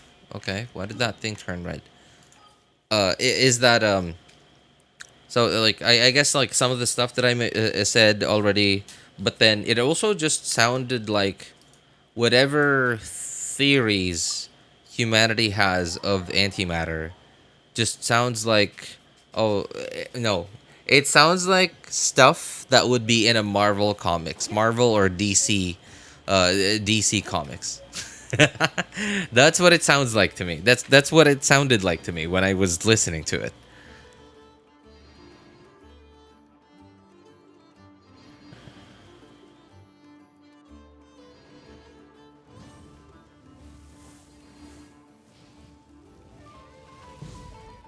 Is throwing stuff at a wall until something sticks. Yeah, but like okay. Okay. Why I mentioned that again? Apparently, so I wanted to say that I don't think there's a way for us, for like humanity, at least with our current understanding of the universe, to, I guess, like, figure out a way to prove if antimatter is real.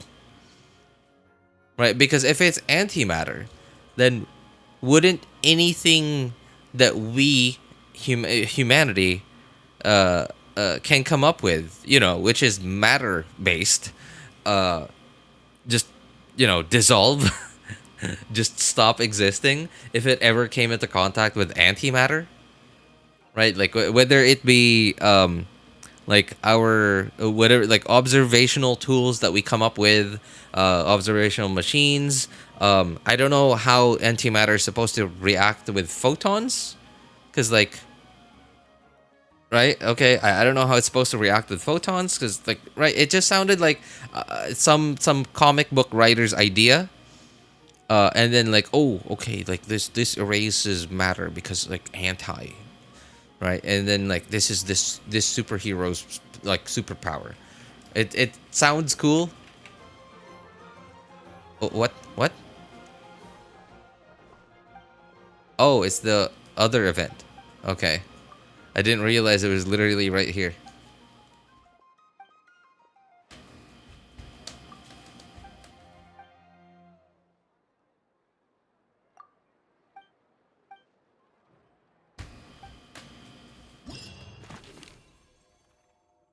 Ah, it's this thing again. It's a photo taking event.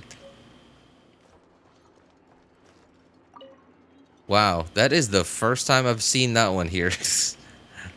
It's, man, I've been coming here every single day and I've never seen that one yet.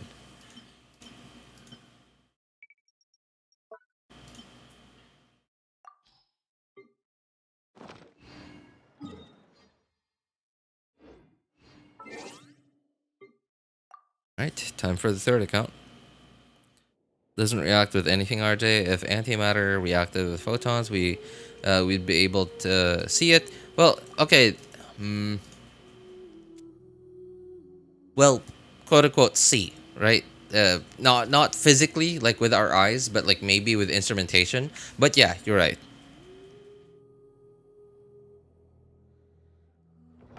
My name is Orange Cat. Hey, what's up, Orange Cat? How's it going, man? I hope we haven't confused you too much. Like, I understand you see Genshin, but we're not talking about Genshin.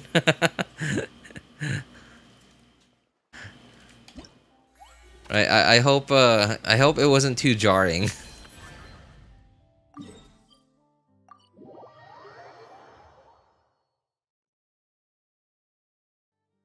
Pause the science subject.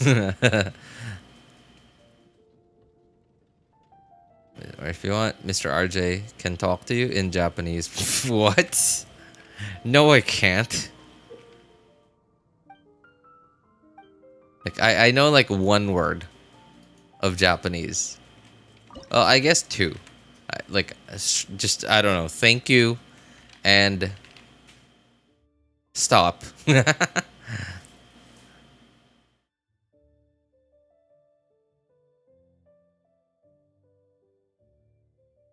RJ can also speak in Cantonese.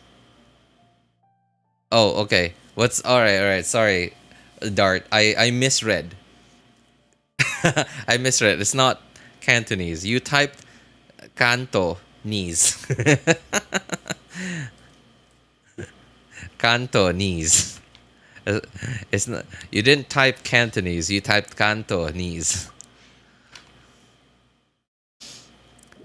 I'm playing this game for the first time. Which free character should I choose? Oh, okay.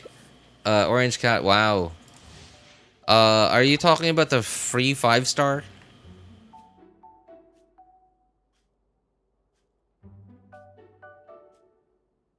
Yeah, Orange Cat. You were talking about the 5-star selector, right? The free 5-star selector.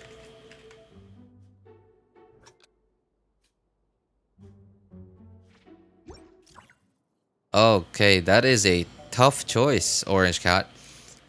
I don't want to disappoint you.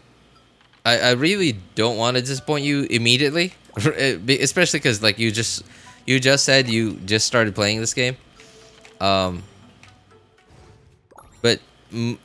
those are called standard 5 stars. None of them are good. None of them are good. Like, some are better than others. But none of them, like, really stand out against each other.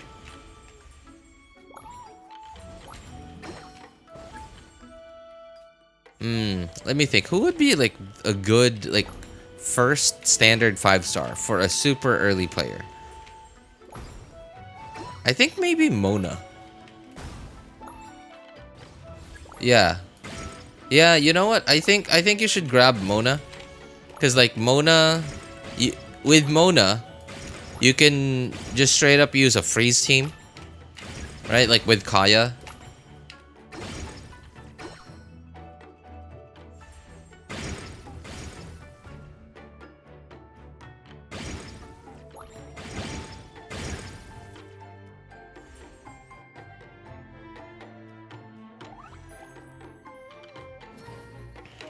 Miski, stop, Ali. Yamete. Oops. Oh, one thing that I noticed, by the way, is like so much that makes this so much easier than Bomerbman, is the fact that your bomb, you can actually go through your bombs. Like you can walk through your bombs. Bomber. Oh my God. Bomber mom.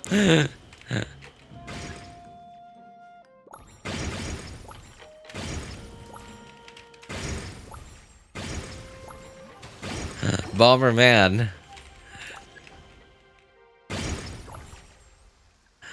Bomerbman, you can't actually like go through your bomb, so you could just straight up accidentally lock yourself in. Come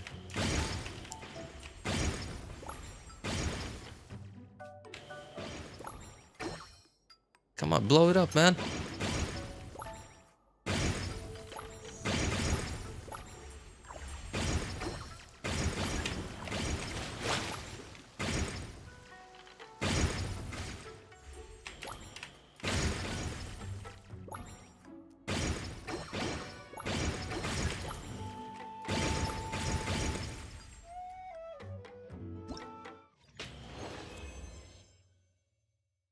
Mona's barely used in any content. Huh? Yeah, but come on, Babish. You have to think about this from the perspective of a super new player.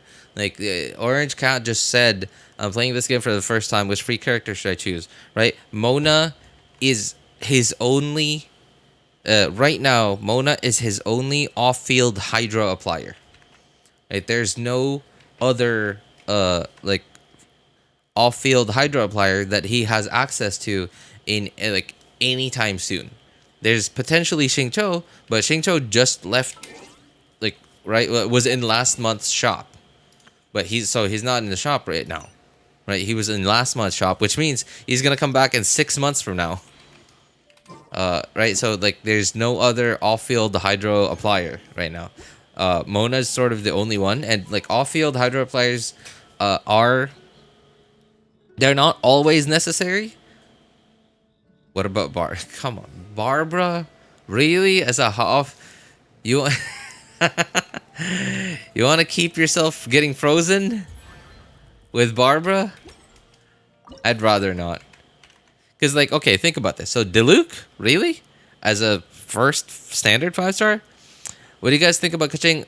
Orange Cat, please do not ever consider Kaching. Kaching. Okay. Funny piece of history, Orange Cat. A very long time ago, when everyone in the game we didn't know much about the game just yet. We had a very different way, like everyone had a very different way of looking at things, and everyone thought Kaching was the second strongest damage dealer, second strongest DPS in the game. Absolutely dominates early game. That is true. Diluc does absolutely dominate early game. But because, okay, ever since Fontaine, remember, like, since Fontaine, they've started making it so that, like, every time we got a new map, there's already a teleporter available, in said new maps, right? Like, ever since Fontaine, you can just straight up, ever since the Fontaine update came out, even if you're a new player starting out today, you can actually just straight up teleport straight to Fontaine, or even to Nod-Krai now. Fontaine, Sumeru, or sorry, not Sumeru, Natlin, Nod-Krai, right? So like if and remember he's starting at now, which means there's a chance he might get a new character, which, you know, the Ascension materials are in the new region, with all the new enemies that are much tankier than all the early game enemies, than all the Mondstadt and Liyue enemies. So even though yes, Diluc does dominate all early game content, there is the potential that Diluc will very quickly fade into irrelevance. Sorry, by the way, I understand that you're a Diluc, you have a thing for Diluc, but because we can, nowadays we can just instantly teleport to the newer regions. Well, Diluc will absolutely dominate early game Mondstadt and Liyue, but because now we can teleport to any of the newer regions, starting from Fontaine, Natlan, and Nod-Krai, Diluc will, it'll be a lot sooner when you will be able to feel Diluc's, I guess, age a lot sooner than before. So, hang on. Who else is there? Tighnari.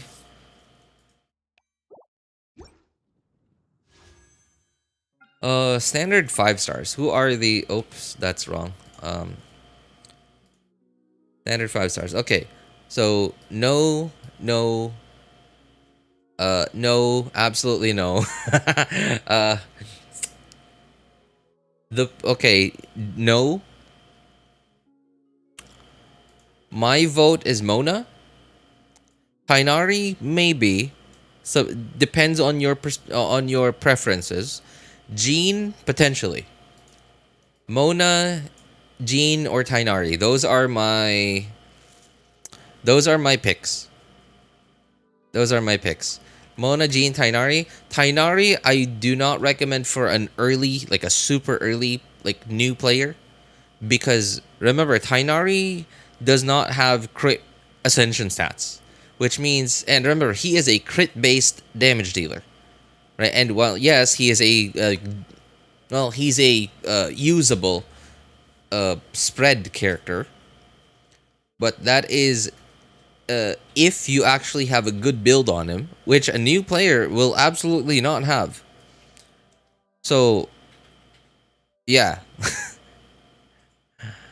Mathematically, Tighnari is the strongest on-field DPS among all of these characters.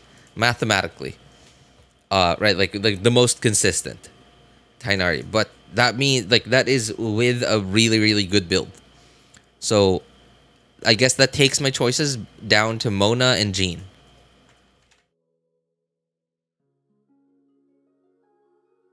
We forgot to ask Orange Cat what other characters he has. Well, he did say he just started... he said he's playing this game for the first time. Okay, yeah, I guess we could ask first. Orange Cat, how many days have you been playing Genshin? How many days have you been playing Genshin? What adventure rank are you? And do you have characters other than the starting characters yet? Right, other than Amber, Lisa, Kaya, and Barbara. Yeah, other than the starting characters. 30 minutes. Okay. Right. So he doesn't have anyone else yet. Okay. Does not have anyone else. We meet Kaya first. We meet Kaya first? No, I think it was Amber. No, it was Amber. Yeah. We meet Amber first. Remember, she jumps off of a rock, and then we meet her first. Next we meet isn't it Lisa? I could be wrong. Maybe it's Kaya. Yeah.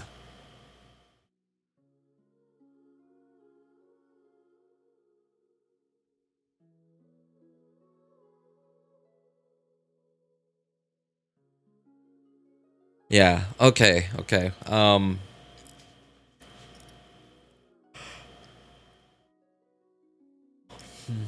Kaya coming with a stick booty, okay. Okay. So here are my recommendations. Yeah, Orange Cat, my two recommendations are really only Mona or Jean. Here's a bit more information about them. So Jean is a really good team-wide healer.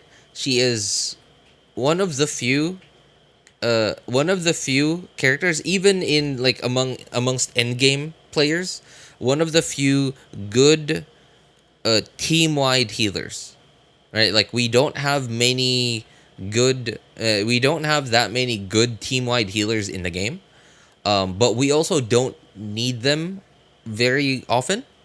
We don't need them very often. We don't need them very much in endgame, but there are certain teams and there are certain enemy types and or situations that you could get yourself into where you absolutely need a really good team-wide healer. And that is what Jean is. She is one of the few good team-wide healers. And when I say good, I'm not talking about like she's just good at healing. No, I'm talking about she's actually a good character on top of being a good team-wide healer.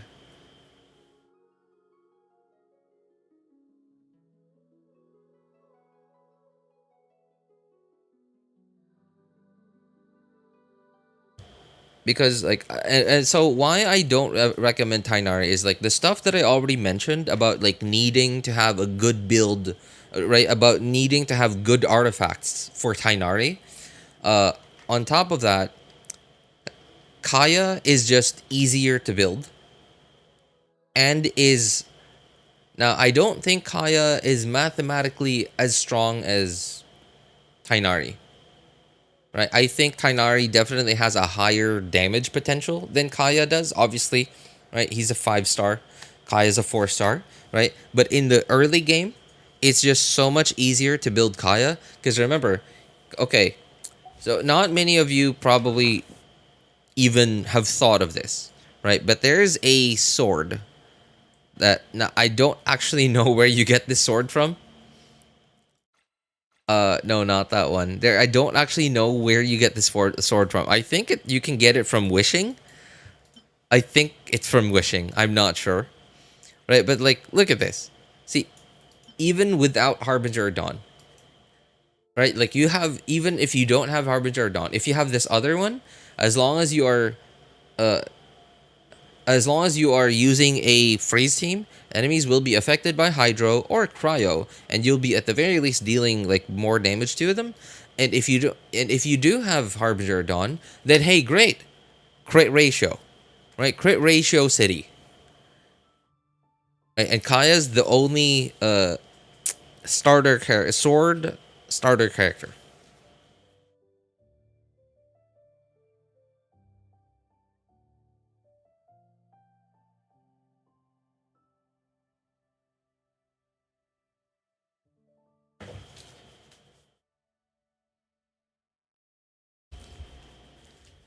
When you unlock Dendro, you would still have MC.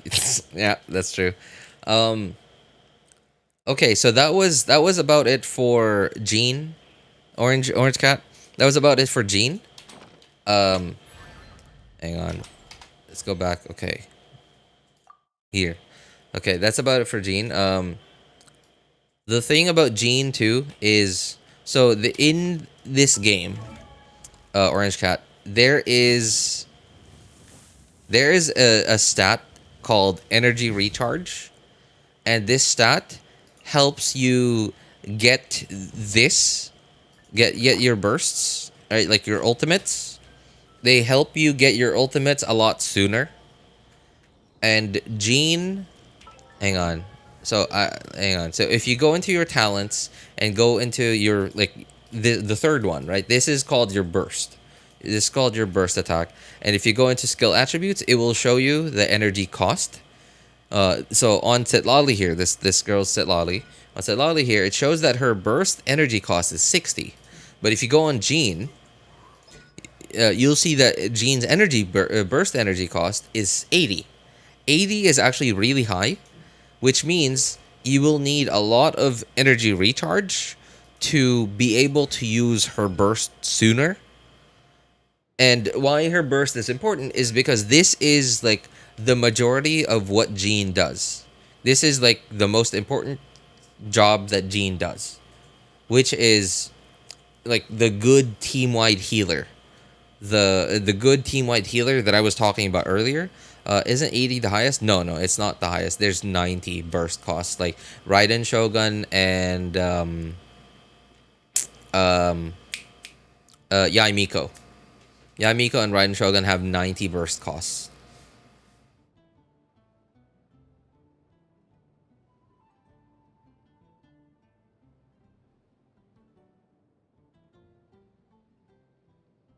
Mona would also be good for damage multiplier.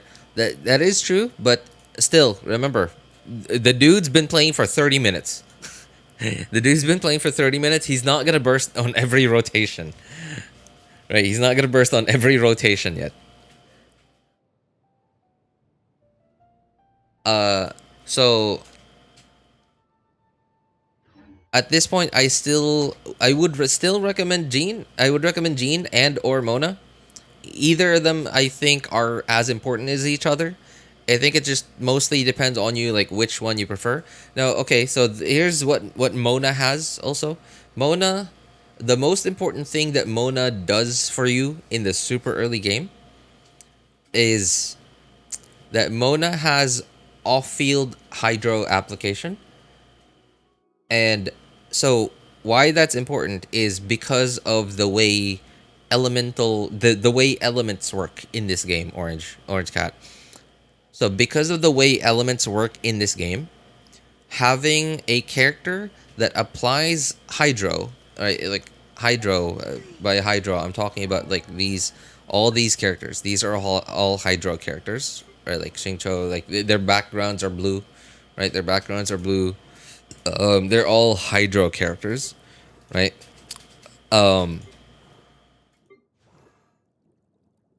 So why that's important is because hydro is one of the most important elements in this game. It allows, it has really good, I guess, reactions. Yeah, it has really good reactions with many of the other elements in the game. Right? It's not, I wouldn't say, I wouldn't go as far as to say hydro is the best element in the game, but there was a time when like it was like a unanimous thing, right, among the Genshin community, where hydro was the best element in the game. Now, because of all like the top tier characters that we've gotten, and because of how their kits work, hydro being quote unquote the best element in the game isn't like as unanimous anymore now as it used to be. But still, it is. Okay, hang on. Let me show you what you could do. Because playing Genshin Impact for 30 minutes, you are probably still one-hitting everything you see right now, Orange Cat. You are probably still one-hitting everything you see. So you will not feel the struggle of combat just yet. It's gonna be at least like another 45 minutes to an hour before you start to feel the struggle of combat.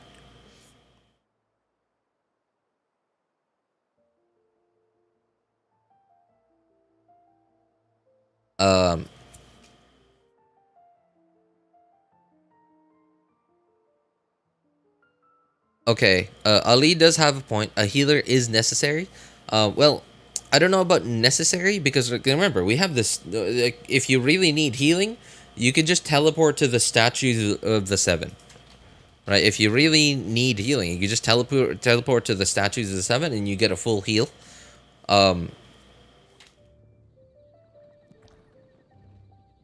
And there just isn't that many options in the game for off-field hydro applier. And remember what I said earlier, that hydro, having off-field hydro appliers, like having characters that have abilities that put hydro on enemies is really, really important, because hydro just has really good reactions with the other elements in the game. So like the few off-field hydro appliers that we have in the game right now are, okay, Furina, that's 1, Yelan 2, Candace, but Copium Candace, sure. So that's 1, 2, 3, Xingqiu 4, Mona 5. And okay, there's Aino. Oh, you know what? Okay, I completely forgot about Aino. There's Aino now. Yeah. I know. I know is a little bit easy to wait. Wow, this changes Mona's value all of a sudden.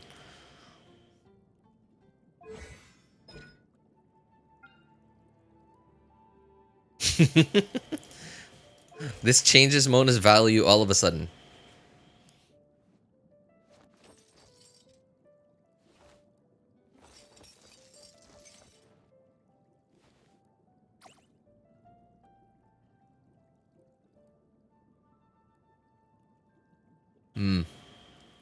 Hang on, I'm trying to think. I'm trying to like weigh the pros and cons here.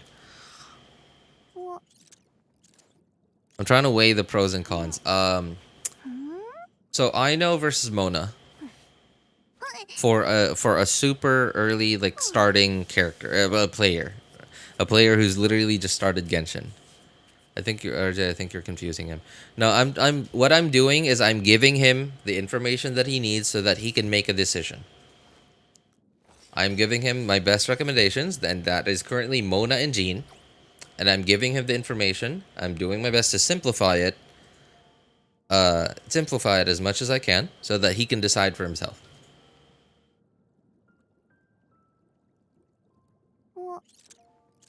I'm trying to think now. The pros and cons between Aino and Mona. So because Aino also has Hydro off-field, but it is burst based, which absolutely a new player does not have like I guess a good grasp of, right? Like because new players are not gonna have any stats at all. So you will hardly ever be able to use your burst. Okay, you know what? Never mind. I still stand by my decision. I still think, yeah, I still think either Jean or Mona. Yeah, I still think either Jean or Mona. For me personally, I would because I know because I know like how the stuff like because I know how like the elemental reactions work in the game already. I just straight up go for Mona. Right, and because I'm a little bit more familiar, obviously, like I've been playing the game for quite a few years, right? So I'm a bit more familiar with how some of the especially the earlier enemies in the game, how they attack. So I will be able to just like dodge a lot of their attacks. So I won't be needing that much healing, right? So this is like my personal preference based on what I know of the game, and right, I would go for Mona. I would go for Mona.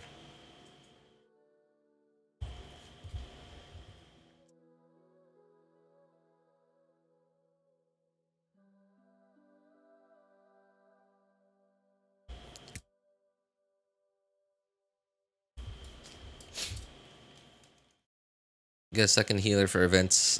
For events like needing 2 parties to clear a stage. I don't think he's gonna be doing any of that anytime soon, Dart.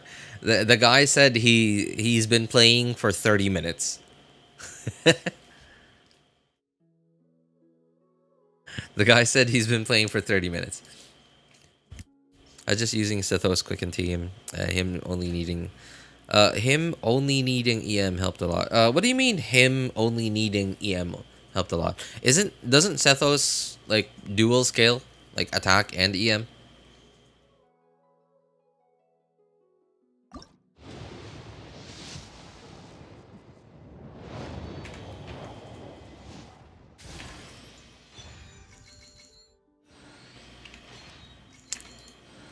I'm probably pretty high pity. So that's okay. I'm probably pretty high pity, so that's probably why. Hang on.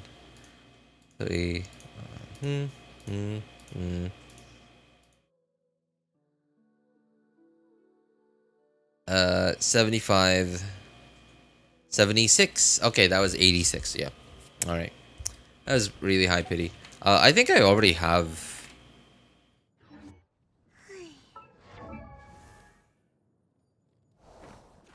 Okay, bow. Yeah, already had one. So, okay.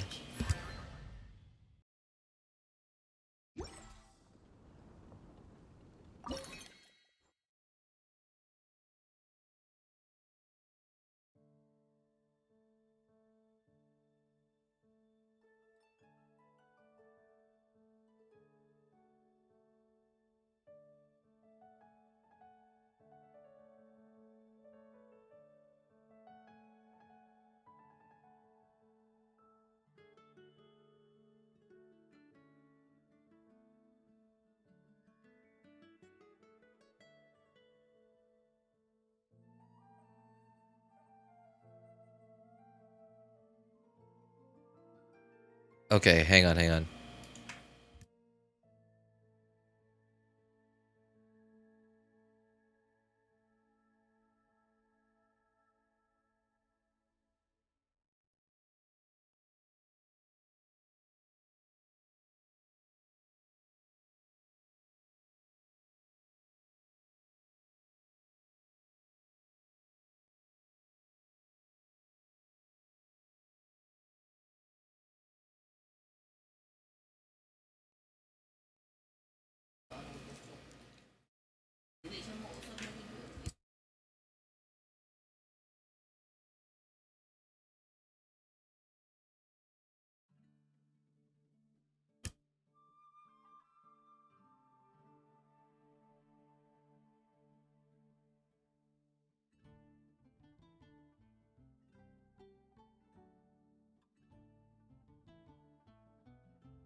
Okay, hang on. My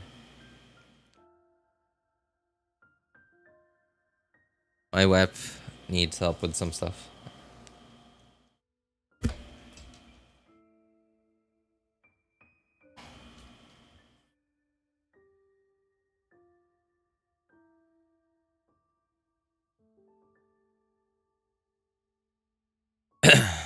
Yeah, my wife needed help with some stuff, and I'm fixing it. Why is this?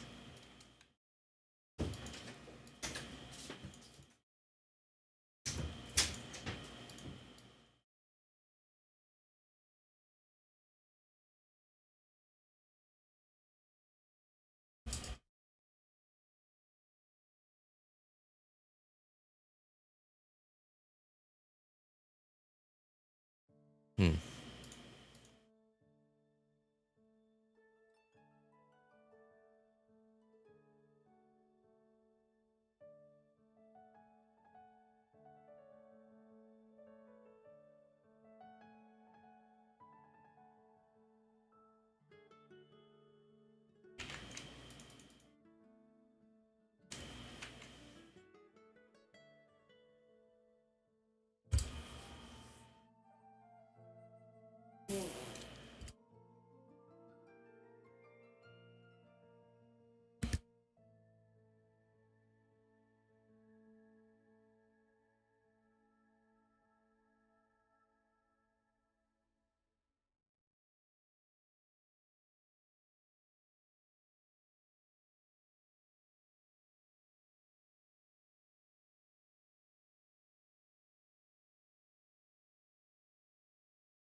Alright.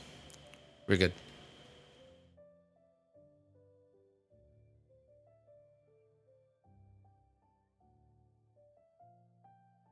Sorry about that.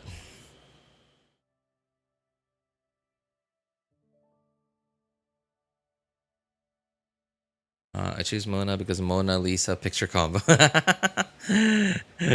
Mona Lisa picture combo? What?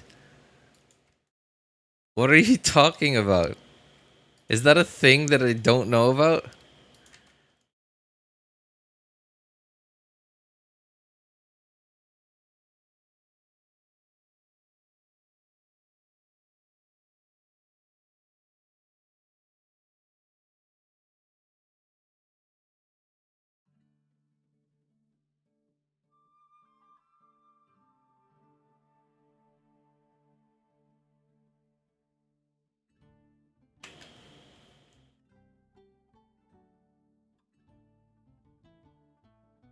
When did RJ become the greatest artist to ever live?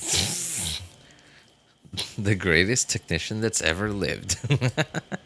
Somebody clearly watches Salem Texperts. Man, I'm kind of sad that he doesn't make those kinds of shorts anymore. Yeah, I'm kind of sad that he doesn't make those kinds of shorts anymore. I still think he's pretty funny, but his like shorts, his like YouTube shorts, the OG ones that he used to make, those were really funny. And I don't know, like he just doesn't upload them anymore.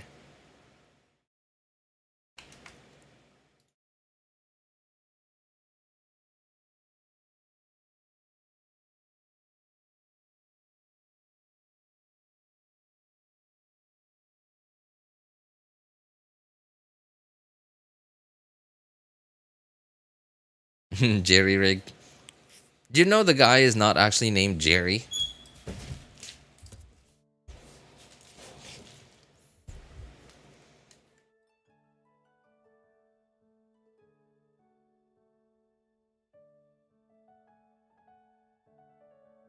I think you should focus on your wife crafts. Yeah, it's it was just like some stuff that got broken in the thing that she's making. So I just fixed it and it's alright. It's all good now. Okay, okay, I need to do the second one now.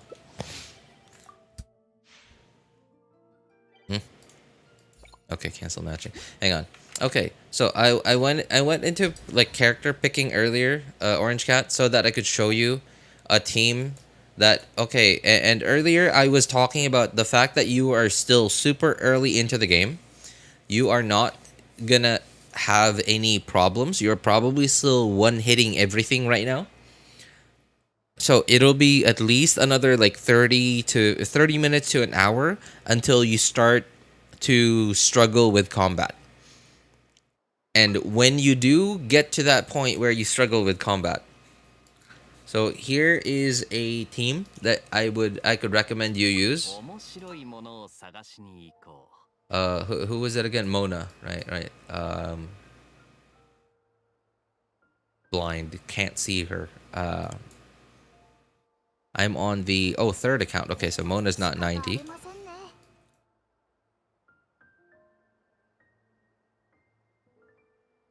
Let's see. Starter characters, and characters that you get for free. So Kali, who else is there? Kali. Technically, I know, but you have to do a quest to get I know. Lynette, you get Lynette for free. Wait, hey, wait. Do we just straight up get Lynette for free? I do not remember. But is Lynette? Do we just straight up get Lynette for free, just like Kali? マジックショーが始まるの。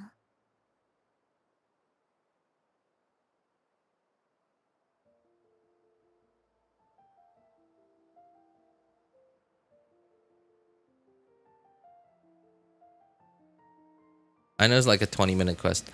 That is true. That is true. But the problem with Aino is her ascension materials. Her ascension materials belongs to a boss, a world boss from the newest region, which means it is going to be most likely one of the tankier world bosses that a new player today, starting out literally today, is gonna have to fight. So yeah, it's gonna be a bit of a struggle.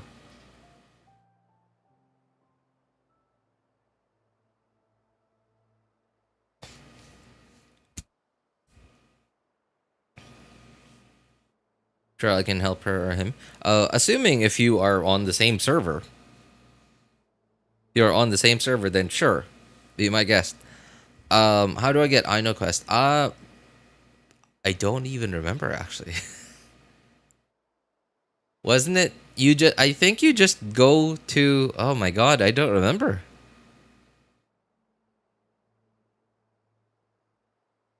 I assume they're in Asia. Okay, well, alright, that's actually a pretty good guess. Yeah, with the whole like Asian YouTube account name. Okay, pretty good guess. Pretty good guess, yeah. Well, assuming he didn't just copy paste that from Google Translate. Who would be a good fourth member? So a character that we get for free. I guess Lisa's okay. But then like Lisa, yeah, okay, no. Lisa's also burst dependent. Otherwise she just doesn't do anything on the team. Do all quests just to be sure. Hey, that is one way to do it. In the movie Honey, I Shrunk the Kids, which most of you probably will not know because I'm an old dude. And that is an old dude movie. But hey, I would actually highly recommend that you guys go watch it. Even though it's an old movie, the premise of it is not old. Like it's still like very like entertaining in 2025. I highly recommend y'all go watch Honey, I Shrunk the Kids. It's absolutely funny. That one way to find tiny ant-sized children in your backyard is to very like one by one like overturn like every blade of grass in your backyard.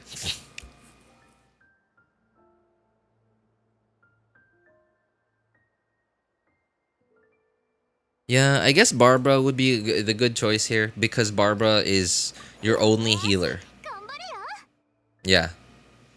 I guess Barbara is like your only healer.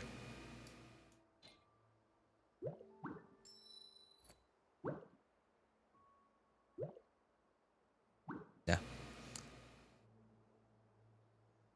So, anyway, is Orange Cat even still here?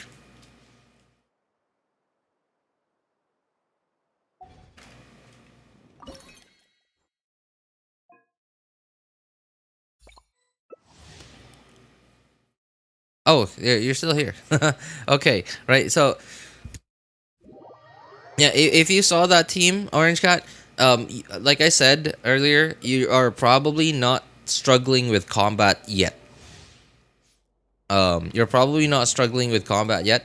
But this is just to prepare for later when you do start struggling with combat. Try that team out earlier that I said. I can't remember. How do we get Lynette again? Is she just something that we click on in the event menu, like in the F5 menu? Like and we just straight up get her for free? Like we don't need to do anything? I don't remember.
Oh, this is the bomb guy.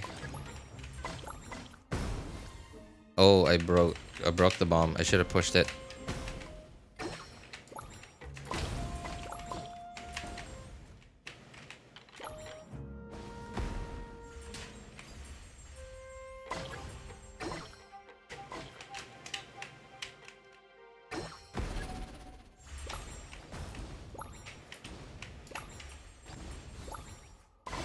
Oops.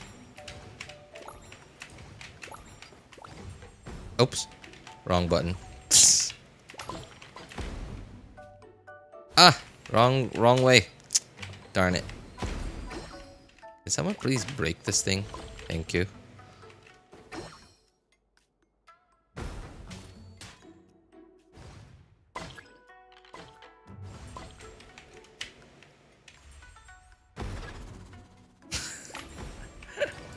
Sorry, I just thought of a funny reference from an old movie, old Disney movie that I saw as a kid called Hercules. Oh God, that's the wrong button. Okay. So in that movie, Hercules was fighting a Hydra, and he kept slicing the heads off, which grew like 2 or 3 more heads in its place. Cut off one head, 2 more shall take its place. Hail Hydra! And like Philoctetes, which was like the little goat dude that was training him, just said like, "Would you cut it off with the head slicing thing?" And I loved like his voice actor. He was like absolutely hilarious. I didn't even know who his voice actor was.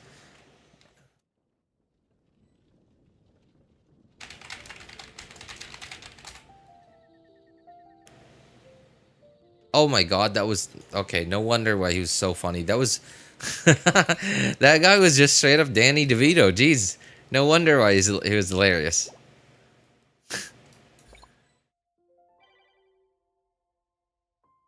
It's Danny DeVito. Jeez, how did I not know that? This should have been really obvious. RJ feels calling himself old for the 100th time. How I feel calling myself old for the 100th time is exactly how I feel all day, every day, man. Just, talking about the truth.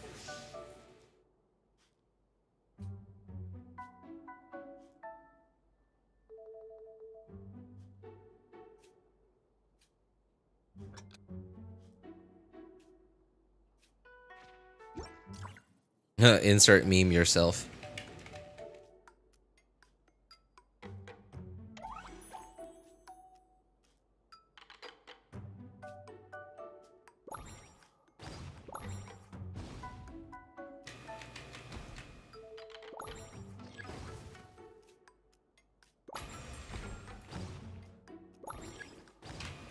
Oh.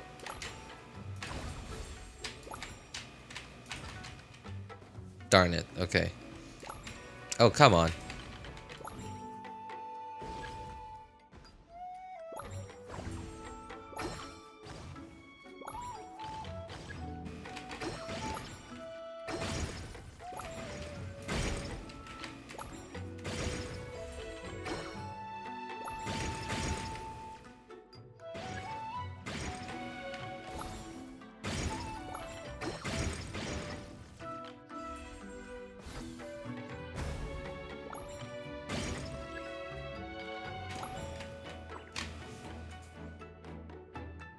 Good night, Orange Cat. Oh, you heading out already, Babesh?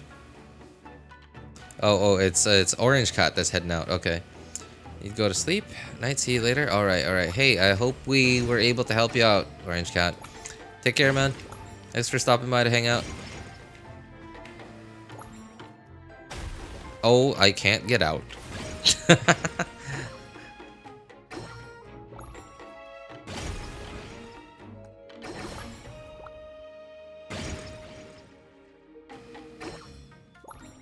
Oh, come on. That was...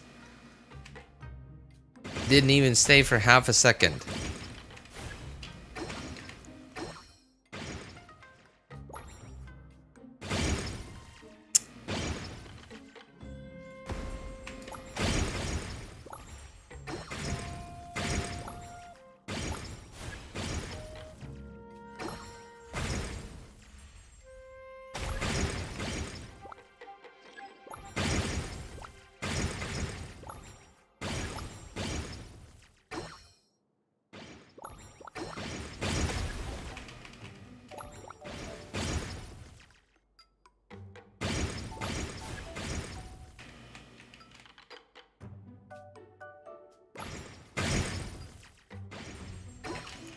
This guy's really annoying.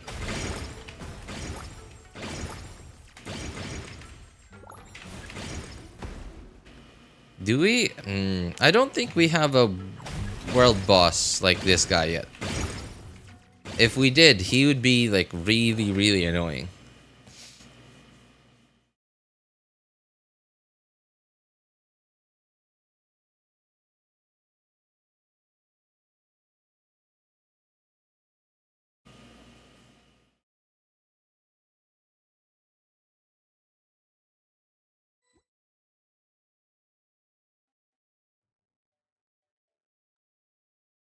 Hope the rest of the stream goes well and no suspicious power out happened.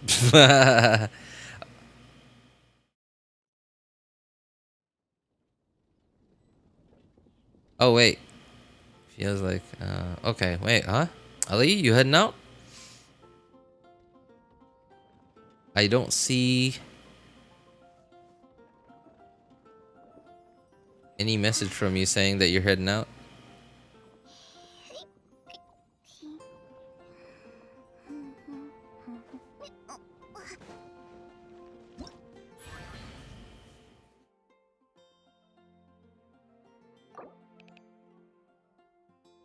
I did say I shall take my leave. You did? I must have missed it. Sorry, man.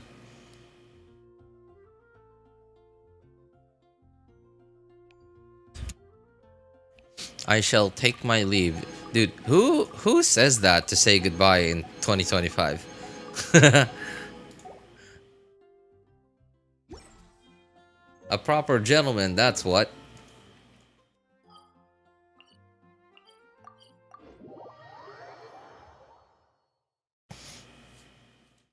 Yvilla would say that.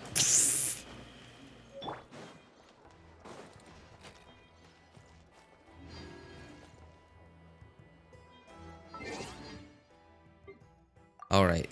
Oh my god. One more time. One more time. Friends account.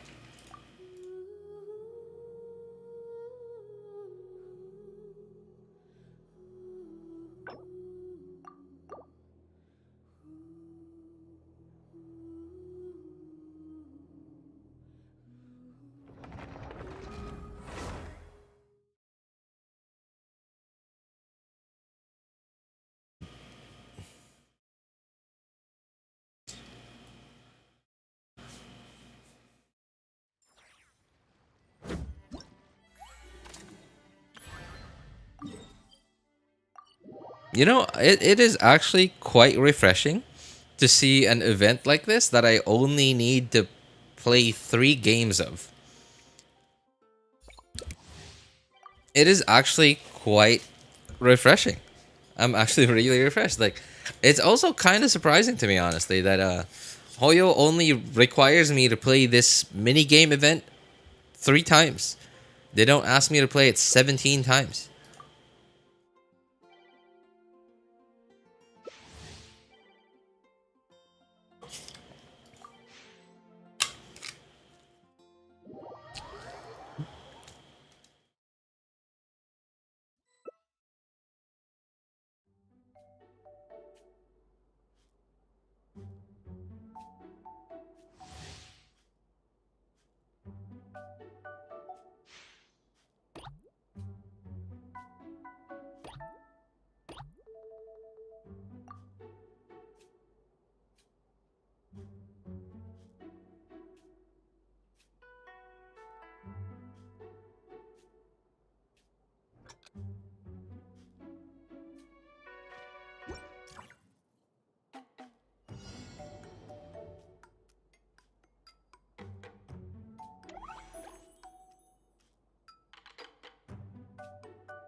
Darn it.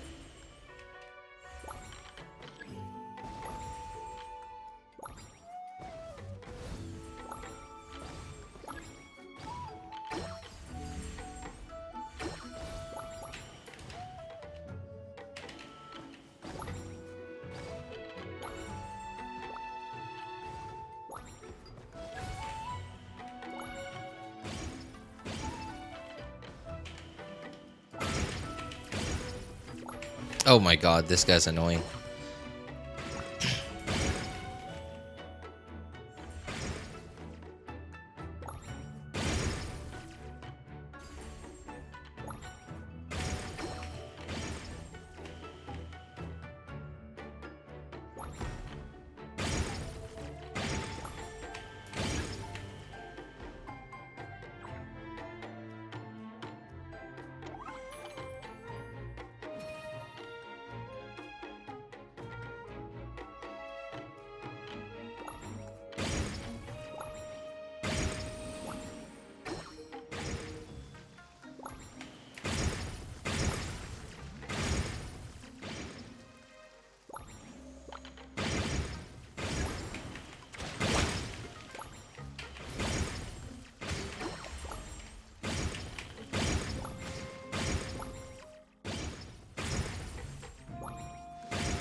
Okay, I gotta say, these guys are kinda not doing anything.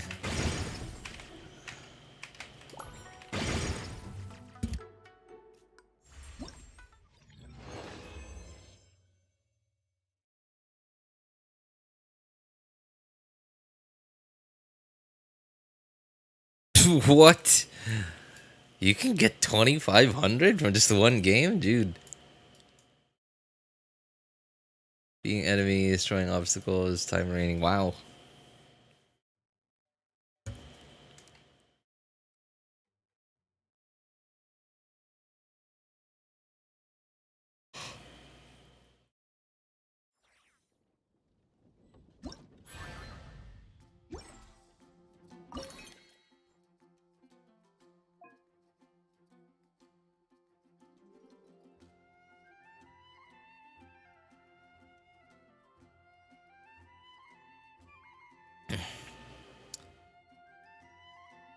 Okay.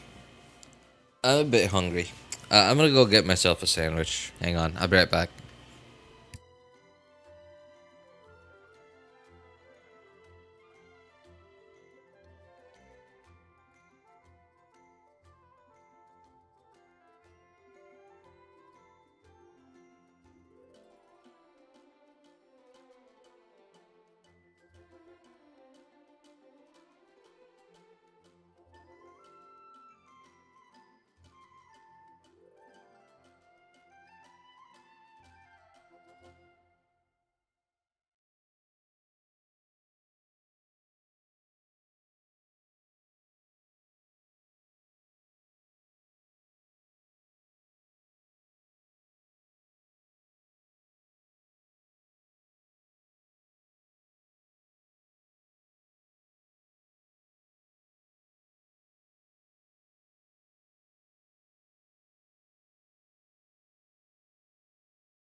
Then we could discuss the topic more tomorrow.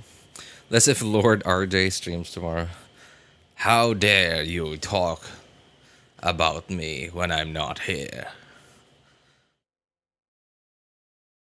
Thou shall not talk about Lord RJ outside of his presence.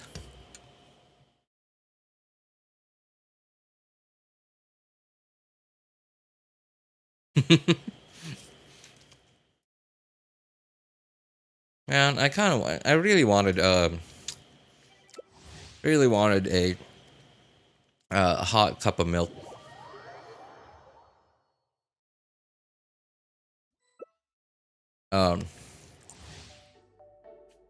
Please forgive my ignorance. The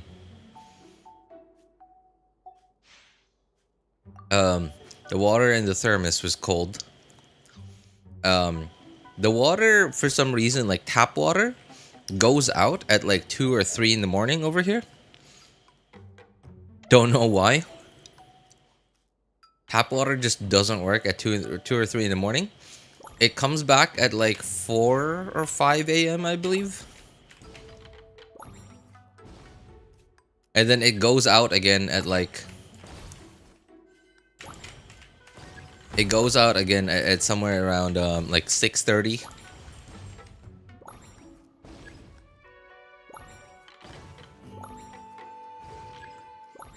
Oops.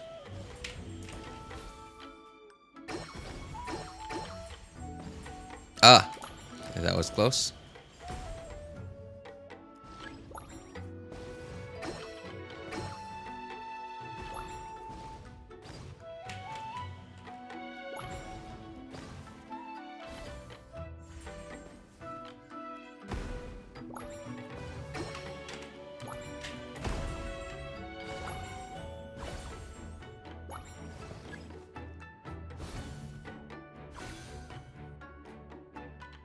So yeah, I couldn't heat up any water, even just like a single cup of hot water. You don't have water tanks in the Philippines for houses? Most people do, but most people. Well, you know what? Actually, you know what? That's wrong. Most people don't. Most people don't, because it depends on your. What the? Why did that explode immediately? Isn't that not supposed to explode immediately?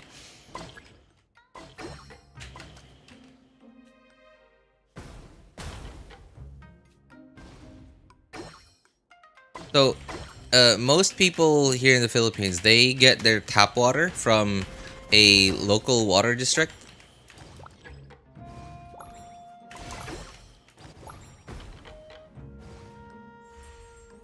From a local water district, and so if you have a local, if you get your water from a local water district like that, then like there's no reason for you to have a tank, right? Because like water should be available at any time. I say should. In my city, it just goes out.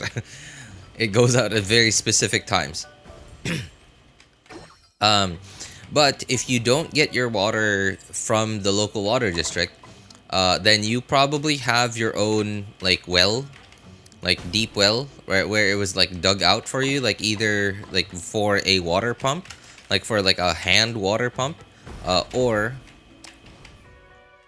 and you connect that to your own like water pump, right? Like okay, that doesn't sound like that doesn't make sense. Okay, you had like a deep well dug up for you for a hand water pump, and when I say hand water pump, like you literally like just pump it with your hand. It's like a giant hunk of metal, and you pump it with your hand, and water comes out from like really deep beneath the earth, which you like had dug up with like pipes and pipes of water, pipes and pipes of like metal pipes.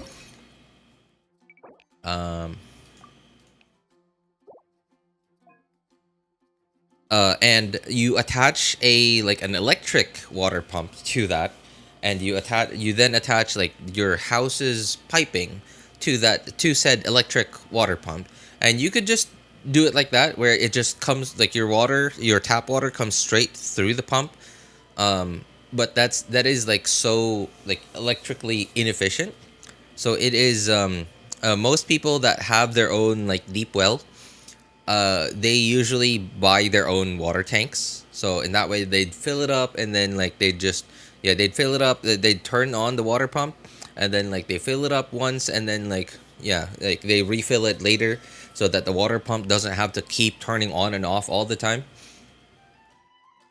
But yeah, most people who get their water from the local water district, they they usually don't care about having their own like water tank, because the water is just available it should be available all the time.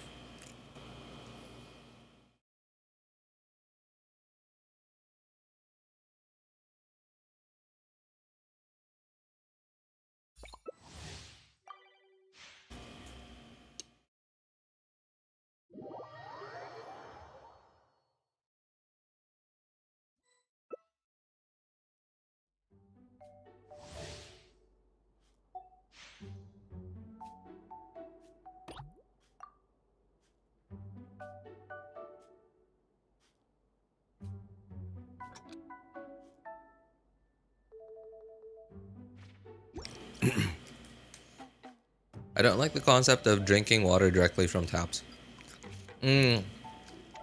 For me, ever since I grew up, ever since growing up, ever since I was a kid, the tap water from that I've always had ever since I was a kid has always been from the local water district.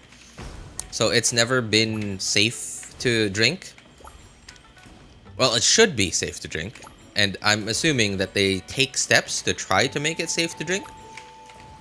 But it's just not safe to drink in the end, because obviously, like, even if they do like their jobs and like they keep the water clean from their end, obviously all that water has to go through all the piping, like all the underground piping and stuff, and like through your house's piping, and of course, right, like by the time that it reaches your mouth, it will have been like contaminated by something at some point. So yeah, I've never really like drank tap water before.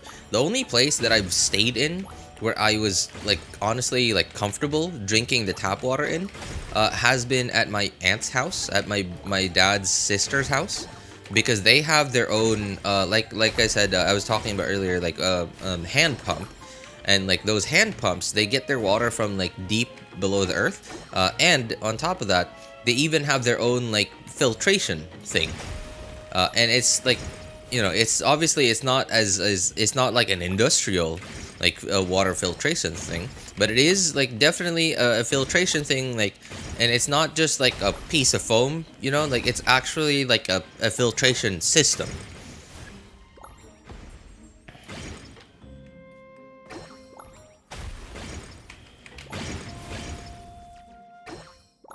One where they have to like call a technician every now and then to like do maintenance on it, to like replace some stuff on it.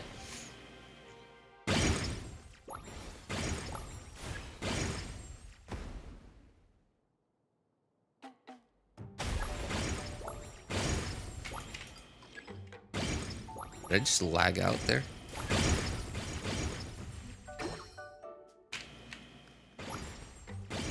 My god, this is just annoying.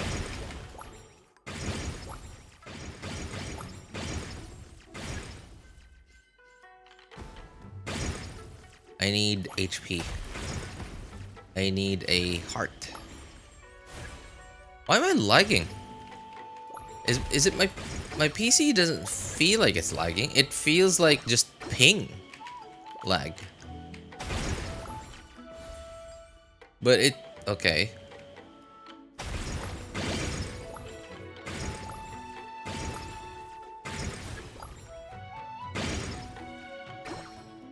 But it's okay. It says right there that everyone's bars are full. At this point, I don't even trust anything anymore. Okay, finally. Jeez.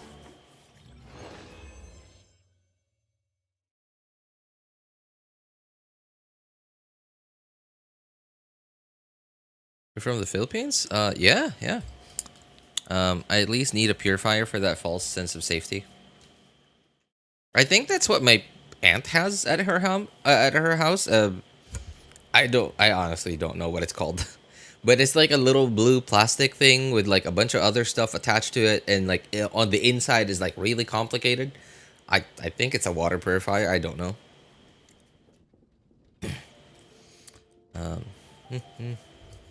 RJ is from the Philippines. I thought he was American. He's a Filipino English tutor. Yep, that's tis true. English is so good. Hey, appreciate it, man. I had a fixation on English when I was a kid, and like this English fixation, it like I still have it today. I'm still like really fixated on English. I don't know. I just really like it. I just really like it.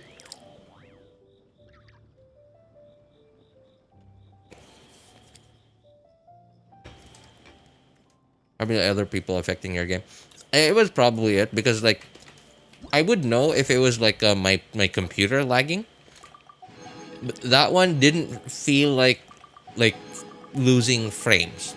That one just felt like it would be like, and then like it would like suddenly skip. Okay, my God, finally, thank goodness, this event was like actually super quick.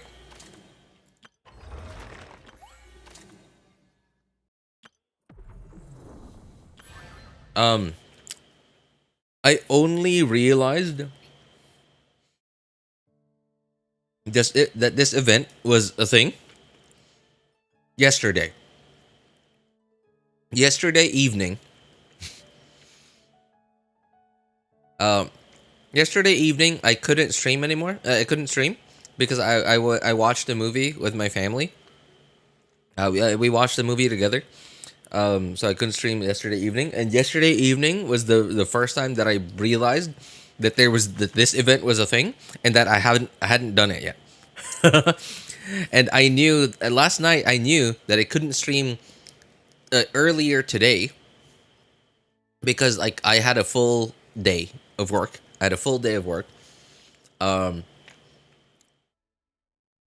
Yeah, and like literally tonight. Actually, it's not even tonight anymore. It's literally like 5 minutes to 4 a.m. was my last opportunity to do this event. Because later today, right now for me, it is October 13th, 4 a.m. October 13th, 4 a.m. In a couple of hours from now, my day is going to start. And I'm going to have a ton of stuff to do. I actually have to make a list. I don't ever. No, I don't know about ever. I almost never make a list of like stuff that I have to do, but just because of how much stuff I have to do today, I have to make that list.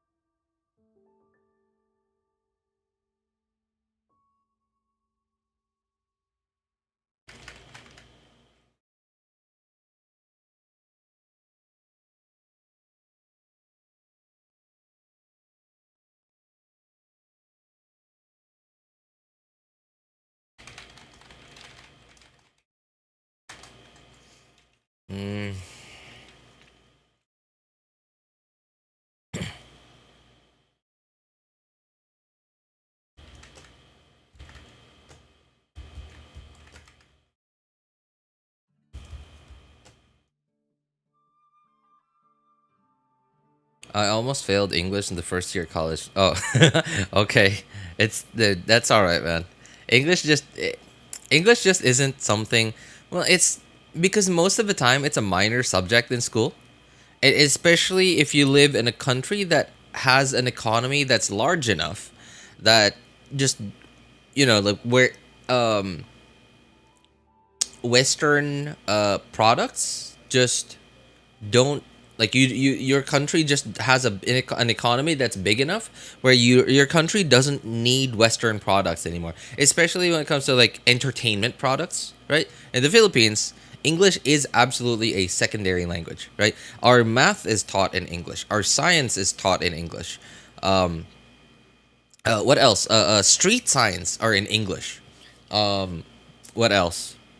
Right? While no locals use English to like chat with each other in like day-to-day life, but even a farmer would understand at least a few words of English, even after never watching like an English movie. Right, English is just like so like widely spread out over here. Another one too is from I don't actually remember what grade in school we start to have English class in. Oh, you know what? I'm an idiot. Literally, I literally have a son. He's had English classes since preschool. Like their school curriculum just always has English class. I don't remember if I had an English subject ever since preschool, but as far as I remember, like as far back as I remember, I've always had an English subject in school. How can you survive in 2 hours of sleep? I'm probably not gonna sleep 2 hours. The start of my day today is probably gonna start at like 11 11. But hey, I still have a ton of stuff to do. Yeah, bro almost lost his second job. Second job. Can you write my English homework, please, RJ? I'm my English teacher. Classes is legit torture. Like what kind of English homework is it? I had that class so much in college. I mean, like if it's not too hard, then if it's not too hard and it's not too time consuming, I could help out a little bit. I don't know. I don't think I should. I think I really shouldn't. But I'll if it's not too time consuming and it's not too hard for me, then I'll give you a little nudge, but I'm not gonna like just do it for you.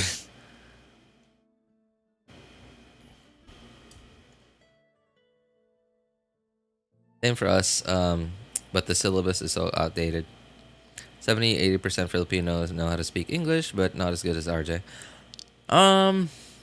It is actually like getting, especially like the younger people nowadays, it's getting more and more common, especially with the younger kids, with younger people nowadays.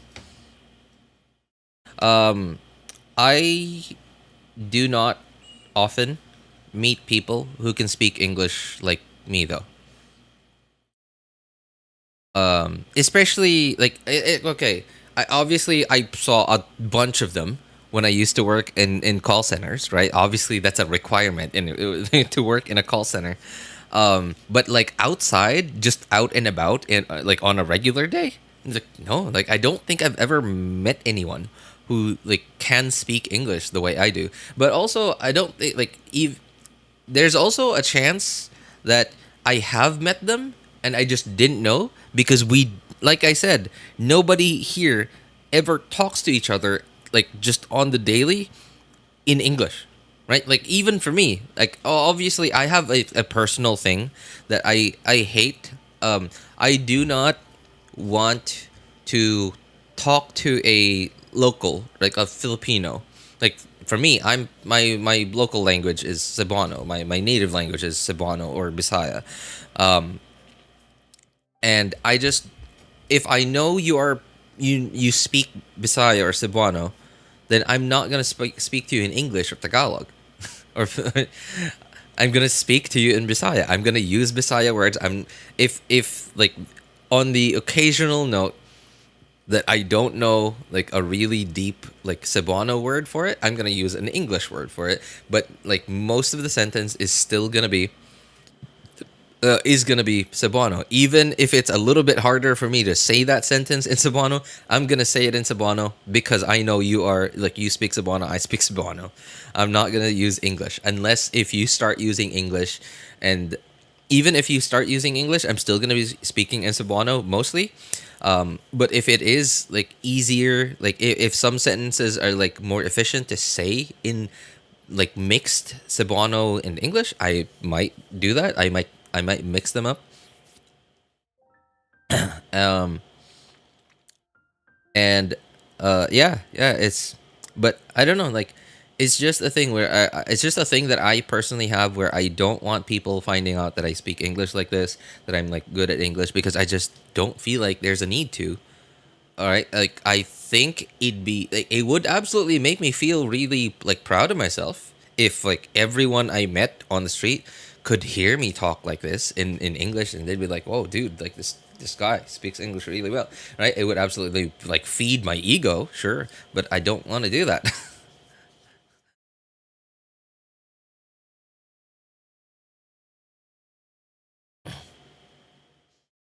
Taking help from you is safer than using ChatGPT.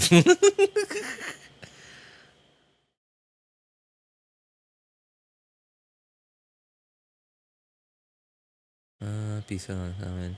And PHP about word and it moves. That definitely. Wait, Dart, how are you a student now? Sorry, by the way. I'm absolutely sure that you've told me already how old you are, like way back then. It's been a while. So, are you a student now? If you're a student now, then like you're probably like, I don't know, less than 20 years old, which means like, okay, the 10 pesos every word in school, that sounds reasonable for the economy today, because 10 pesos is, now I wouldn't say 10 pesos today is equal to 1 peso from 20 years ago. I don't think that's true. Maybe 5 pesos today is worth 1 peso from 20 years ago. Because I remember when I was in grade 4. Yeah, when I was in 4th grade. Oh, you work. Okay. All right. Wow. 10 pesos. That's steep. That is really steep. Local languages show a deeper connection than English. Oh, absolutely. Yeah. Bisaya, Kamandong.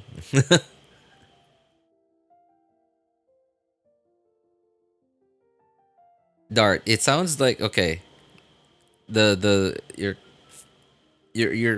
message, Bisaya Kamandong, makes me think that you're not Cebuano. Like you're not Bisaya.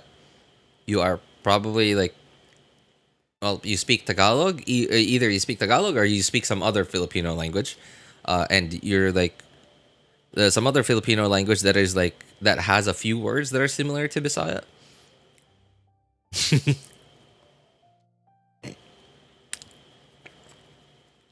Yan pwede na. Bisaya Kamando. No. So, oh man. So, how a like Bisaya would absolutely say that, like in the most local way, would be Bisaya di ka with diay ka. It's like man, I don't even, do I, is, can you even translate di? No, it doesn't have an English translation actually.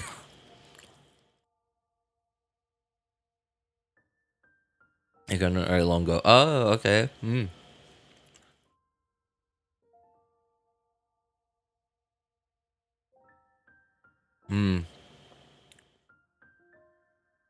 I'm trying to think like DI has like a function. Like Bisaya DI has a function. It doesn't have a meaning, but it has a function. And like its function is like you use that word when when you're in a situation where you realize something.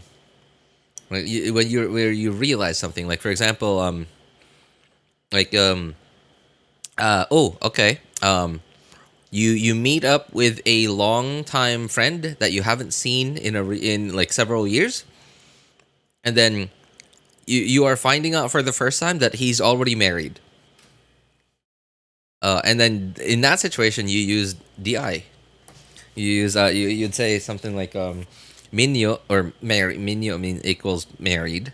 Na is like already. And then the word di, minyo na di ka. Ka is you. Married, already, di, and then you. That's... Oh man. So my wife keeps telling me that I have a thing for like languages. And I tend to agree. I wouldn't say like I'm a genius when it comes to languages. But so I tutor English for a living, right? I tutor English, and most of the who I tutor are like the Chinese kids. And because they're kids, I really need to learn at least like a couple of words in Chinese to help make my job a lot easier. Like so that I could because like waiting for Google Translate, like waiting until I finish typing, I type pretty quickly. Like I could type like up to like 80 or 90 or even 100 words a minute. And even then, like there's absolutely like just a what feels like a really long delay from like when I an explanation in my mind forms to the time that I could type it, to the time that Google Translate gives me a translation, a Chinese translation for it, and to the time that I can click on like the Google Translate like play the audio thing. Right, there's like this and it's not, the delay actually isn't very long. It's usually like 2 or 3 seconds, but that 2 or 3 seconds, because these are kids, it is absolutely more than enough to lose that kid's attention long term. So I've absolutely found it necessary to learn at least like a couple of words in Chinese just to help me like explain stuff like really quickly to them. I don't think you can type 100 words a minute. Really? Would you like to wager on that? Would you like to bet on it? Hang on. What is a popular typing test website nowadays? When I was a kid, it used to be typingtest.com. Okay. First thing that comes up on Google search when you just look up typing test is still typingtest.com. I've seen a bunch of people use monkey type, and okay, like here it is. It is coming up, but it only as a third search result. Hang on, I'm gonna Chrome. Okay, there.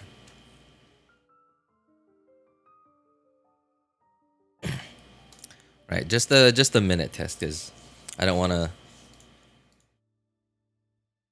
use up too much time.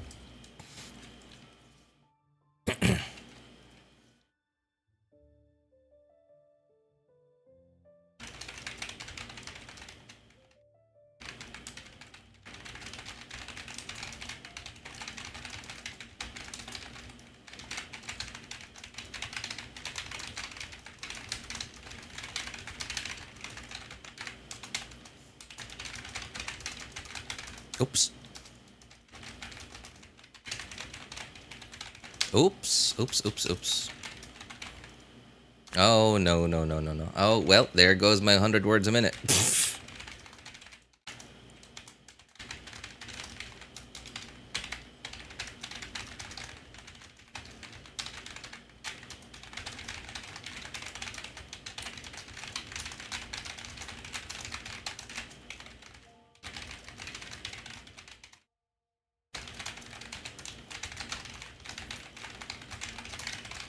Oops.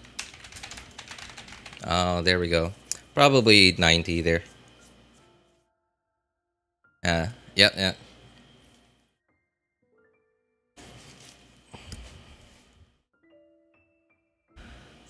No, that it's the age that gets you slow.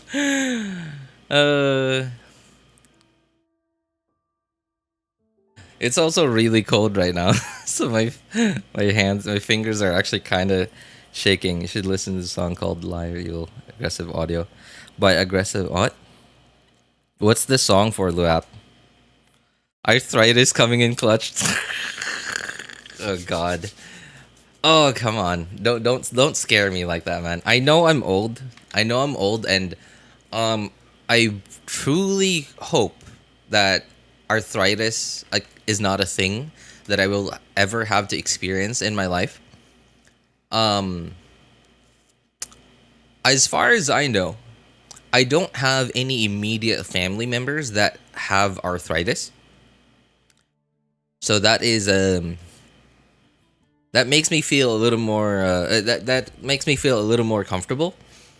But obviously, like things that happen to you like physically and like I guess medically are a result of, so obviously genetics, right? Like it's like over mostly genetics, but but lifestyle also plays a huge role in it. It's somewhere around like 60% genetics, 60-70% genetics, and like 30-40% is like lifestyle. And of course environment as well. Environment also plays a role in it. Like if you just so happen to live in like a really polluted area, and because you're so poor you just can't move away from it. All right, like, that's a thing. It's a Bisaya-thon, I think. A song, I think. Liar, evil, aggressive audio. Wait. Oh, wait, I think I know that song you're talking about.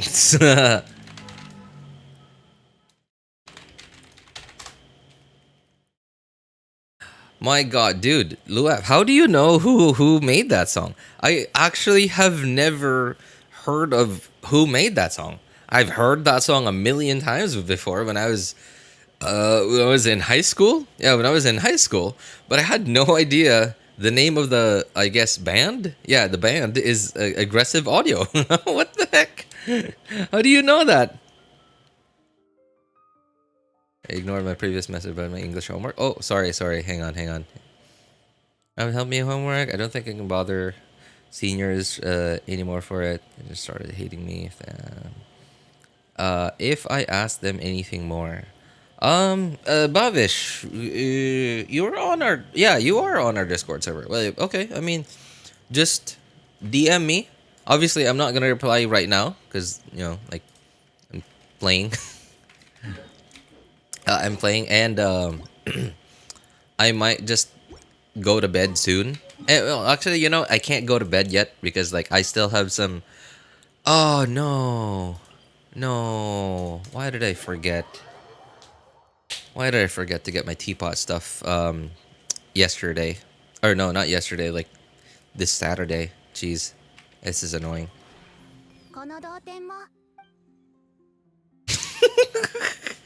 I expect you to reply in 2 business days anyway.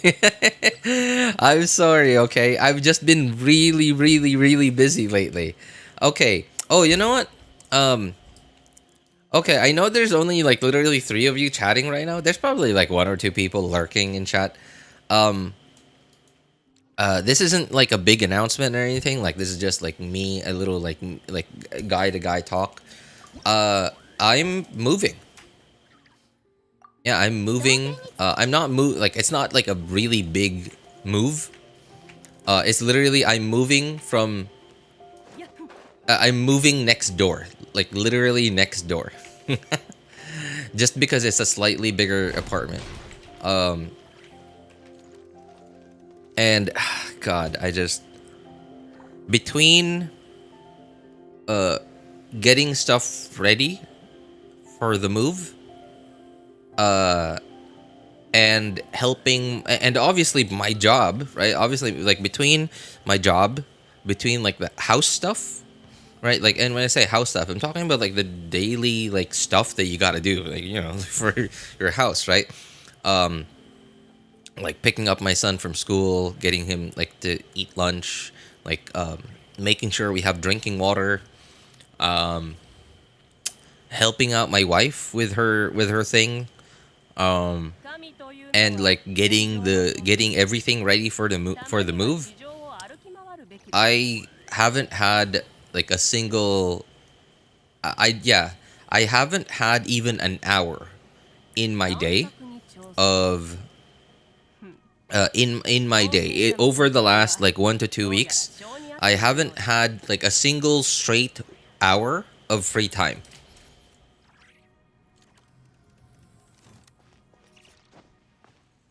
Obviously, I've been streaming, like, I'm streaming right now, and I've been streaming for, like, how long have I been going, actually? 3.5 hours today, but this isn't actually free time, dude. Like, it's 4 a.m. I actually just streamed, just because, like, well, I miss you guys, and I also had stuff to do in the game, like, with this event expiring, like, tomorrow, right? Oh, I just remembered, this is my friend's account. That's what it was. Okay, that's why I forgot. So we will hear the dogs barking less. Honestly, I'm hoping that they're still right there. I'm moving literally right next door.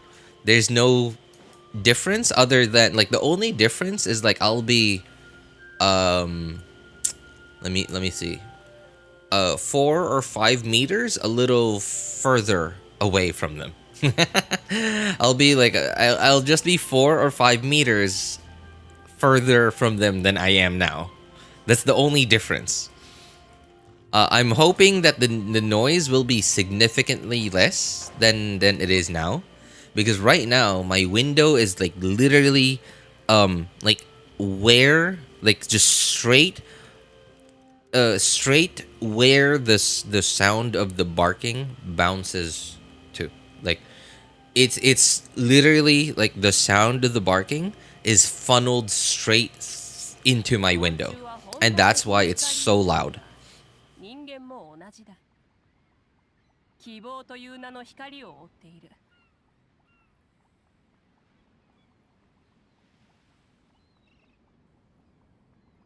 Was lurking, but my Filipino instinct for some reason got activated. Hey, congrats on moving, man. Godspeed. Hey, thanks, La. Appreciate it, man. Congrats for me too, RJ. Hey, thanks, Dart. Appreciate it, man. RJ misses us. Congrats, RJ. Hey, thanks, Ritesh. It's literally, like, not a big deal. Like, it was, honestly, it was a little bit, I wouldn't say stressful. Don't forget the PC, okay? Don't say it out loud, RJ. You might get jealous. All right. So the last time those loud construction noises was the area you're moving in. Yeah, actually.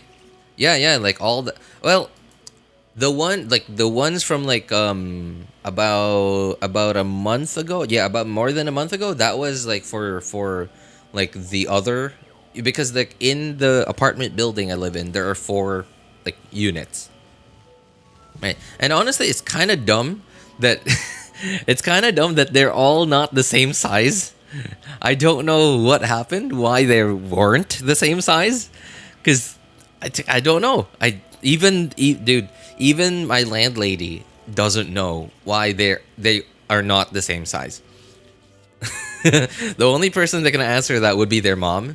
Their mom is 94 years old, so she probably, like, yeah, like, at 94 years old, she probably also wouldn't be able to answer that question. Engineers. It's not a big building, so I highly doubt that an engineer was involved in the designing of this place.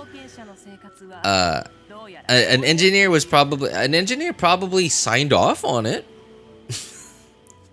But as for, like, design it, no. I highly doubt that. Yeah, an engineer probably signed off on it. So let's just noise you're moving in. Was the area you moving in? Yeah. Engineers are unemployed than you think, RJ. Hang on. Engineers are more unemployed than you think, RJ.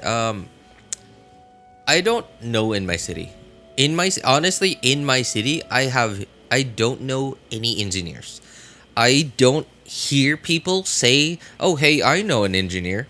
No, like, I've never talked to one. I've never talked to anyone who knows one. I hear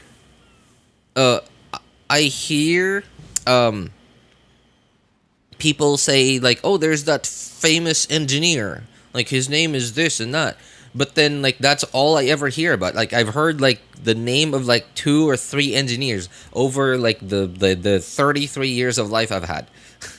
In my city, I've heard like 2 or 3 engineer names in my city. Is your new space bigger now? It is actually bigger. Like it is actually quite significantly bigger. Almost twice as big actually. I'm actually really happy, and it's not even for that much more. In rent, it's only like $10 more.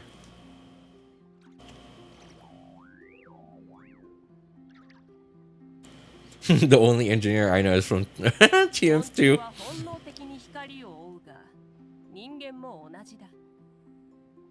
I know someone.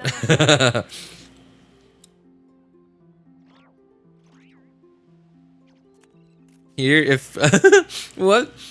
If someone is unemployed, he is 99% an engineer. What? What? Sorry, I'm not following Babish. What is this?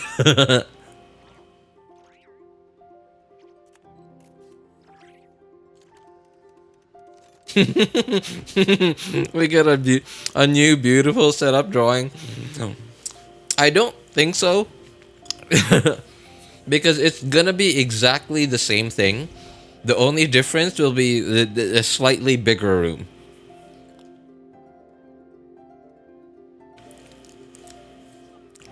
Yeah, the unit I'm moving to is like 100% the same. The only difference is the rooms are slightly bigger.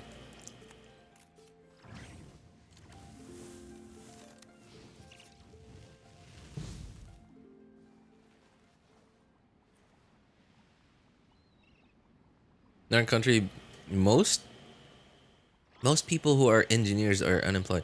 Like what? They're actual like legit licensed engineers, and they're unemployed.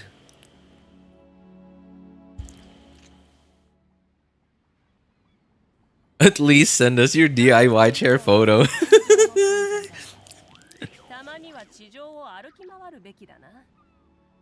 Slightly bigger room. RJ means 2 to 3 feet bigger. Hang on. Is that accurate? Let me think. 2 to 3 feet.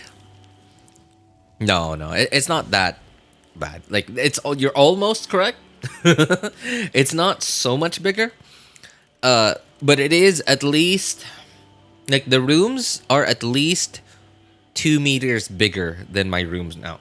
Than the rooms in this unit are now.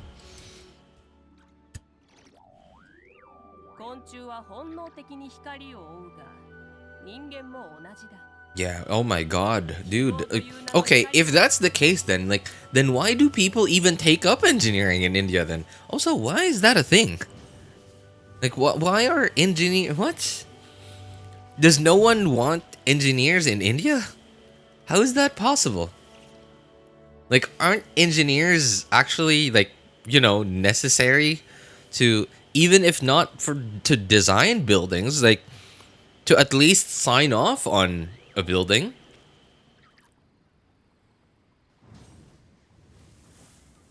Parental pressure. Oh, okay. So, parents, what I was saying here, RJ, an engineer does anything but engineering for jobs. All right. So many people pursue market demand, can't match it. Okay, that makes sense. So, if that's the case, then why do parents keep wanting their children to be engineers?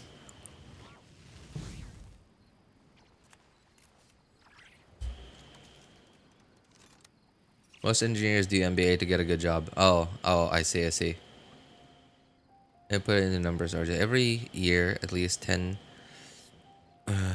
people graduate, and there are nowhere near enough jobs. Oh, well, India's population over the last, I don't know, like 10 to 15 years has been growing a lot faster. Like it's been growing faster and faster in the past 10 or so years. So I guess that's the thing.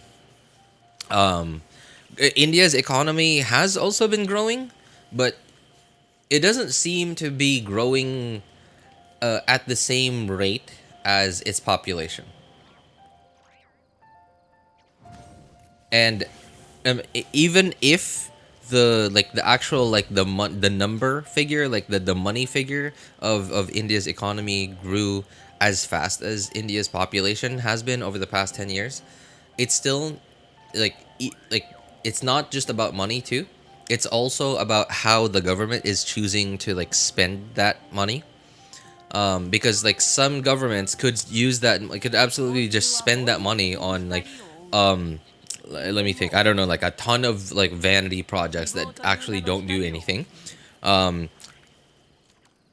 if say for example, if the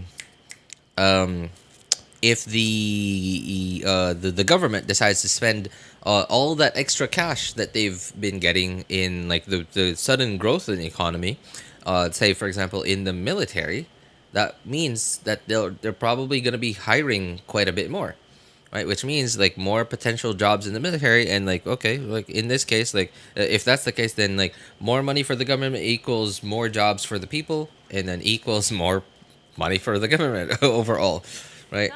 But if the government doesn't do stuff like that, it doesn't spend their money on stuff that continues to stimulate the economy even further, then there you have a huge imbalance of, population keeps going up, but our job opportunities does not keep going up as fast. A lot of corruption. It's it's a thing in a lot of countries. Even here in the Philippines, man, it is. Every Filipino knows this. Every Filipino knows that of how much wasted potential there is in the Philippines because of corruption.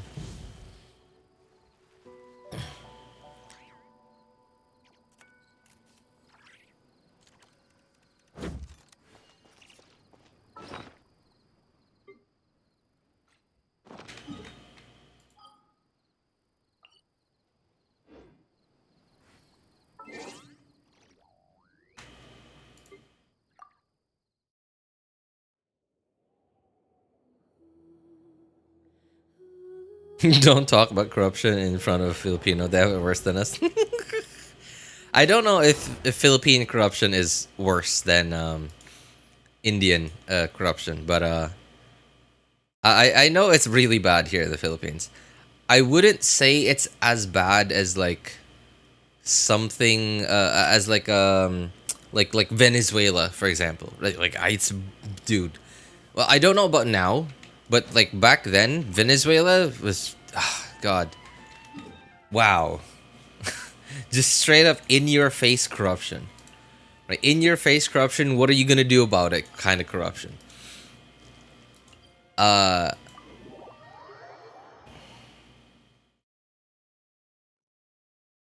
Philippines definitely isn't as bad as that, but it's still pretty bad.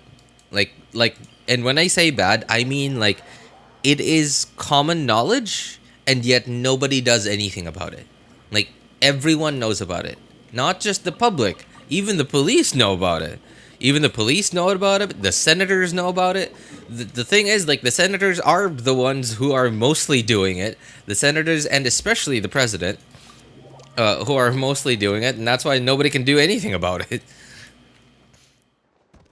And during election day, they give the public money anyway to vote for them, and then we're like, okay, I'll vote for you as long as you keep giving me money every election. That's just, wow, really sad.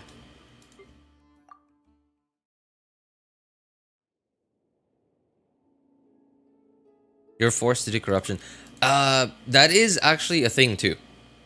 If, say for example, an honest person, right? An honest person wants to, quote unquote, I want to fix the country, right? I want to fix the country. I'm gonna save our country, right? Becomes a senator, becomes a senator, whatever.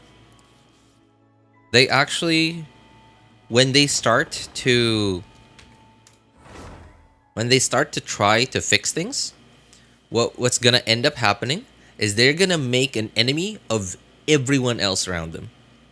They're gonna make an enemy of everyone else around them, and every little mistake that they've made in their life is gonna absolutely be used against them to make them, to turn them into a criminal, to turn them into a criminal.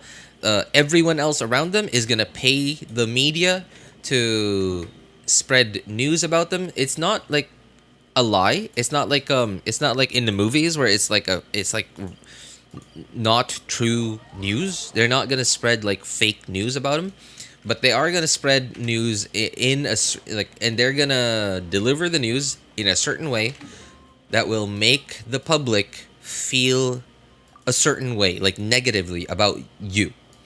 You, the only person who is trying to solve things, who is trying to fix things, just because everyone else around you who was corrupt and who just wasn't doing their job right is gonna get in trouble, right? So instead of them getting into trouble for, right, even though they deserve to get into trouble, they're gonna work extra hard to put you in trouble before you get them into trouble.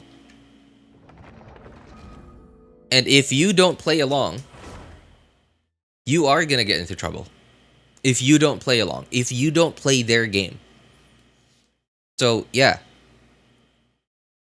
And it gets even worse if the guys in charge, if the guys that are like more powerful than you, are the kinds of people who are, because there are two like dangerous kinds of politicians over here. Ones that have a lot of power in the media, and ones that have a lot of like, like arms. Like actual like military power. And I'm not talking about like formal like military, like the army military. I'm talking about like private army. Like they bribe government officials to release certain convicted fellows, and said convicted fellows will then work for them in their private armies. Kind of dangerous.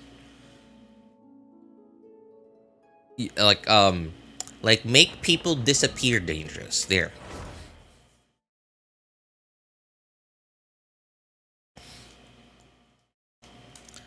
That hasn't been as bad though. Like though the politicians like that haven't been as loud ever since Duterte became president. But they're still out there. A bunch of them are still out there. They're just laying low right now until until they feel like it's safe to come out. Duterte, the one guy who absolutely tried to fix things. In the end, everyone who has gotten into trouble because he fixed stuff, have now all worked together to get him into trouble. And there he is, like, right, still being held by the International Criminal Court for absolutely no reason. Violence in the Philippines is not that common, and excitement doesn't happen that often. No, it's not like Mexico. Yeah, it's not like Mexico. It's not like Brazil, right, where like constant gunfights happen all the time on the streets. No, nothing like that. It is mostly like solved politically first. The fighting hasn't happened in a long time. The last like serious amount of violence that's happened in the Philippines was quite a few years ago, and it mostly has to do with militant groups who aren't necessarily directly associated with politicians. They're sort of like they're more similar to like terrorist groups. Yeah, they're more similar to like terrorist groups, but they're a lot more hungry for money than like your typical terrorist group.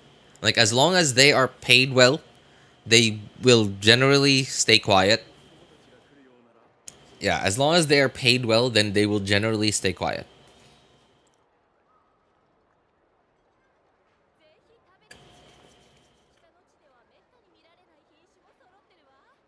The only people in the Philippines that have power are not are Tulfo and Duterte, to me at least. Tulfo, yeah, he's like publicly strong, right? But Tulfo will absolutely fold once pressured by someone powerful enough.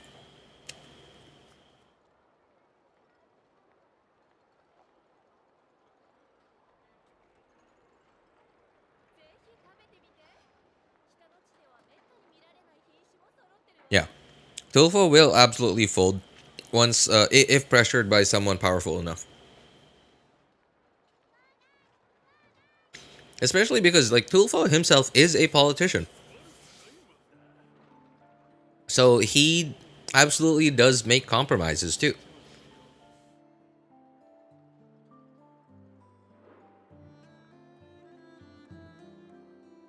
Glazing again for the 60th time. Dude, like, I will absolutely glaze Duterte. Like, anytime. Anytime for the rest of my life. He's absolutely fixed this country for the better. The only reason why he hasn't, like, 100% fixed the country is because, obviously, like, a presidential term only lasts for 6 years. Right? And that is absolutely not enough time to fix... How old is the Philippines? Hang on. What? Sorry, I'm Filipino, okay, but I wasn't a good student. Hang on. When Philippines independent? Okay. No, not that. Gained independence. Okay, there. From let's see. From America. Okay, so America was our last 1946. Okay. So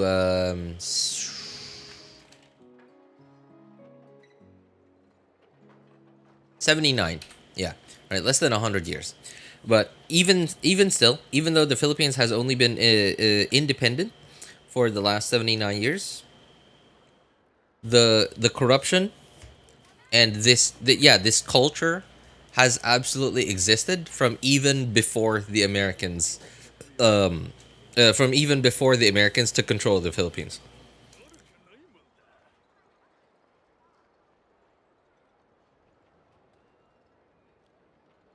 One of our state is straight up a dictatorship. You know, sometimes a dictatorship might not be so bad, and obviously that sounds terrible of me to say that, because it absolutely depends on your leader too, right? Like let me think. Okay, like look at China now, right? I wouldn't say China is a dictatorship, right? But their president holds absolute power over everything and everyone over there, right? But look at China. Like they're doing really well, right? And what's ending up happening in China is because like their one leader has like absolute power over everything and everyone. The whole country is like unified. The whole country is unified. Everyone is going in the same direction. Like compare that to the Philippines. Everyone is just fighting against each other. Like someone, okay, here's a Filipino mentality. Filipino mentality, Filipino like mentality culture, right? If say for example you worked hard in school, you become a teacher. You worked so hard that you became a teacher, a really successful one at that. You become a teacher, and like here in the Philippines, becoming a teacher and like working for a public school, that's the goal, because like public schools pay a lot. pay teachers a lot if you get to work in a public school. And okay, so for example, like best case scenario, you get your you even get a master's degree, right? You even get a master's degree, you become really successful, you earn a lot. What's gonna end up happening to you, especially if you are the only one who ended up succeeding, and like all your siblings like ended up dropping out of high school, dropping out of college, and end up like maybe they are employed, but like they're all like working minimum wage jobs, like, and because like they're so lazy, they keep getting fired from like their minimum wage jobs. And like despite the fact that they've each of them has had like 3 or 4 or 5 children and are still like basically unemployed, what's gonna end up happening is your whole family is gonna be mad at you for not supporting your sibling, not helping out your siblings, right? And even if you are helping out your siblings, right, you've already been like you've just straight up volunteered to pay for your nieces or your nephews' tuition. They're still gonna end up mad at you for not giving them enough money to be able to send all of their children to school. Over here in the Philippines, we call it crab mentality. Because the thing about crabs is like, when crabs try to climb up a wall,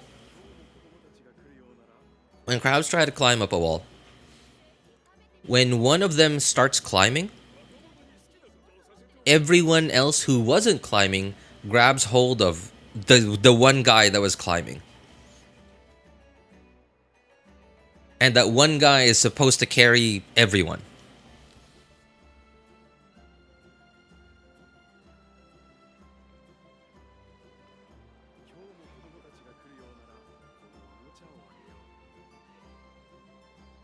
Philippines was already broken for the first president and was broken again and again and again due to the other president. Yeah, it's a culture. It's just straight up a culture. And we can't break it. Right? And George Carlin specifically mentions something like this, although not about the Philippines, but in America as well. He talks about, he mentions politicians, right? Like he even mentions in one of it, George Carlin, if y'all don't know, is a like he's gone already, but he was absolutely like a very very funny, actually, very funny, but absolutely like it's weird though. Like his style of comedy wasn't even like, he wasn't like your typical stand-up comedian. The kind of stuff that he would talk about are like things that you would see on the news, but then like because it was him, he somehow made it funny. And like all of it was true. Yeah, and I have yet to find a comedian that has that kind of style of comedy. And like I'm really sad that I didn't get to live in the era that George Carlin was in. But there's like a thing, one of his gigs, he talks about, he mentions that he doesn't complain about politicians.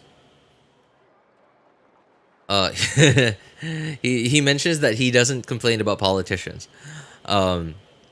He doesn't complain about them because and then like, okay, so what he talks about was that everyone says politicians suck, yeah, right? Like, and then he's like, well, he doesn't complain about politicians because like if all the politicians are like all these evil, greedy men, then where are all the amazing good people of America? Where are all the amazing and good people of America who are like willing to like swoop in, become the next politician and fix all the problems? And then he just says, there aren't any. There aren't any. This is the best we can do. This is literally what he says, word for word. This is the best we can do. Garbage in, garbage out. And that is also, I also think that is the same thing for here in the Philippines. It is just a culture. It is a systemic culture that even if you are a good person deep down, you wanted to fix things,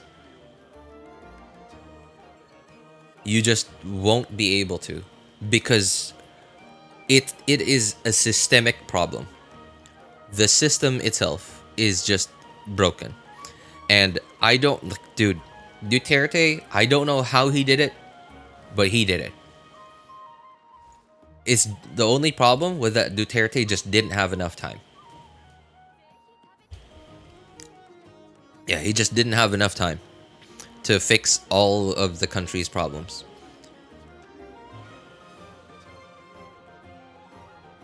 So, okay, here's an example. Before Duterte became president, the Philippines had no sort of president can't be elected twice. Honestly, I don't actually know. Yeah, I don't actually know that for sure. But the Philippines had absolutely no sort of like program, government program for the poor in hospitals, even public hospitals, including public hospitals. Like, for example, like if you are say for example you are I don't know, like you just got sick, or like whatever, like your son needed surgery, right? Your son needed surgery, but you can't afford the surgery, right? And the doctors have 100% verified that your son needs this specific surgery to save his life. And then you, like really, like unfortunately poor Filipino, cannot afford said surgery, even in a public hospital. Before Duterte, the Philippines had no like program whatsoever that helped out people like that. But during Duterte's term, created a program. I believe he called it Malasakit. That was the name of the program. And obviously, you still had to apply for it. You still had to prove that you were actually poor, right? You actually couldn't afford said, like, treatment. But as long as you could, as long as they were convinced, as long as like they could actually see that you truly couldn't afford it, like, yeah, they will absolutely pay for it. Even in the Philippines, right, RJ? How do you know about election stuff? You are old too. You live in the Philippines? Oh, okay. Okay, Bavish. I hate politicians. I'm 33 years old, but do you know how many times I've voted? I've only voted a total of 3 times. My whole life. I hate politics. I hate politicians. I hate this whole democracy system, which is like, democracy is nice. Like the concept of democracy is nice, but that's not what's happening here in the Philippines.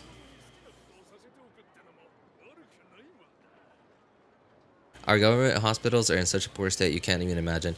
I do not claim to know much about like the state of India. But I do see like videos every now and then. And I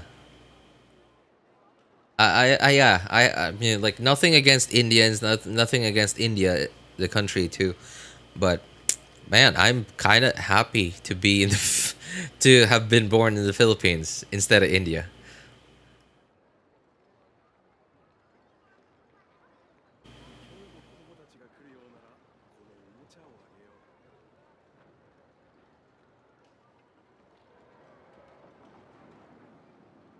That being said, though, I as a Filipino being born in the Philippines, I'm also very happy that I was not born to a family that lived in Luzon.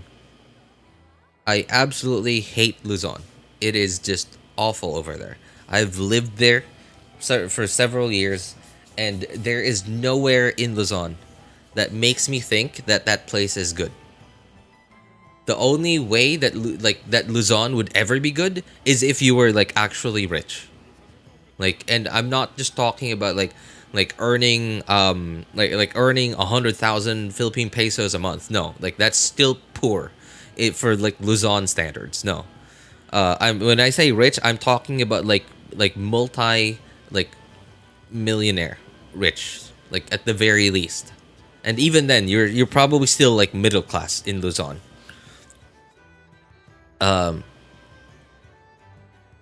It's awful over there. Yeah, it's awful. The people are awful. The place is awful. Everything is awful over there.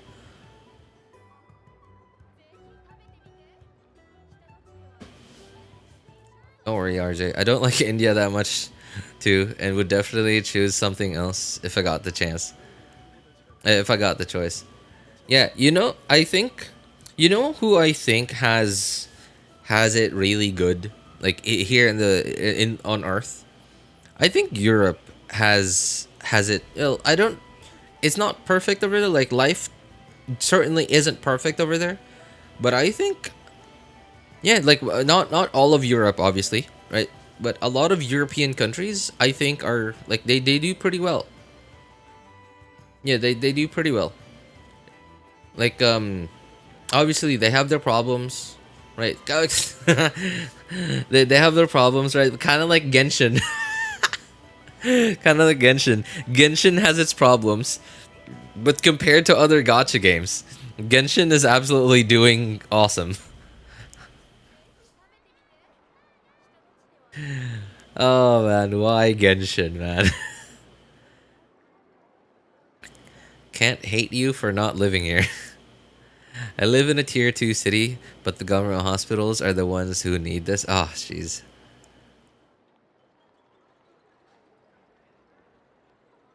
The analogy is strange. I do think it's strange, but like there are things that I absolutely... Oh, hey, what's up, Blob? How's it going, man?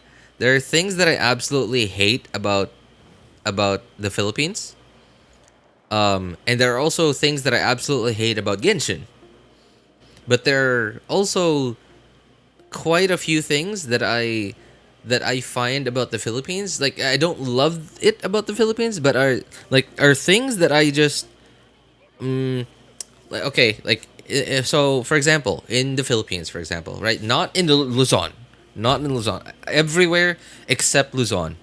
Just, man, Luzon is basically like, it's like America, like USA America and South America in one place. It's like, I just hate it.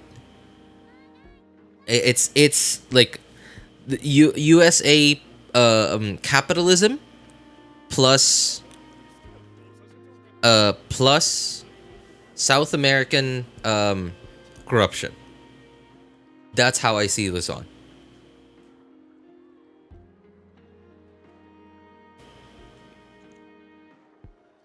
Like from the highest levels to even like, yeah, from the highest levels of politicians to even like really really low level, like even just straight up office employees are, they're corrupt. It's awful. I just absolutely hate it.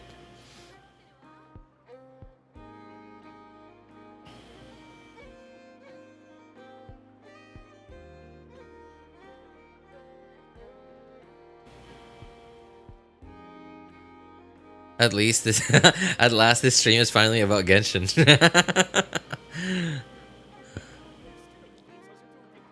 It's like having a toxic relationship with someone. That's okay. That's the thing that, like, when it comes to like relationships with people, that is absolutely like your choice, right?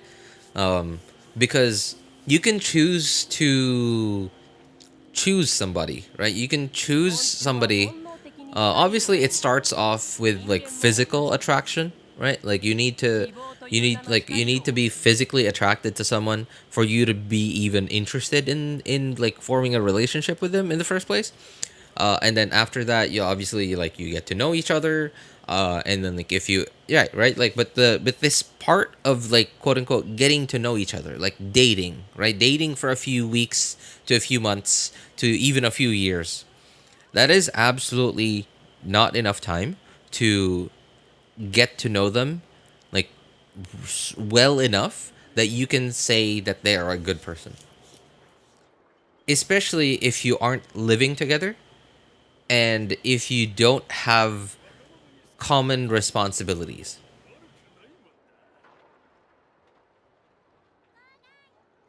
What are we talking about? Why RJ hates Philippines and its politics. I mean, I don't actually hate the Philippines. I just hate that it's being... I hate that I'm forced to have to play this game too. Thankfully, I'm not in politics. Thankfully, I don't live in Luzon. So I feel relatively free uh, of like all this other trash that I'm talking about. But like I said, all this stuff that I'm talking about is common knowledge over here in the Philippines. Everyone knows it's happening, even even law enforcement, even the government itself. But it's nothing is gonna happen because it is the government that's doing it.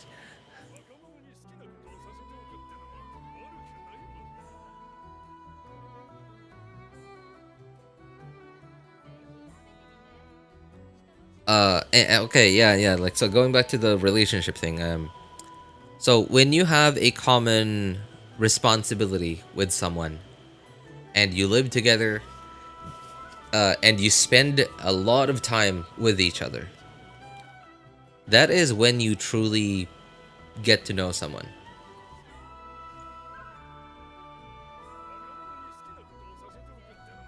That is when you truly get to know someone, because the more time you spend with each other, the more likely it is that you will see them on a bad day.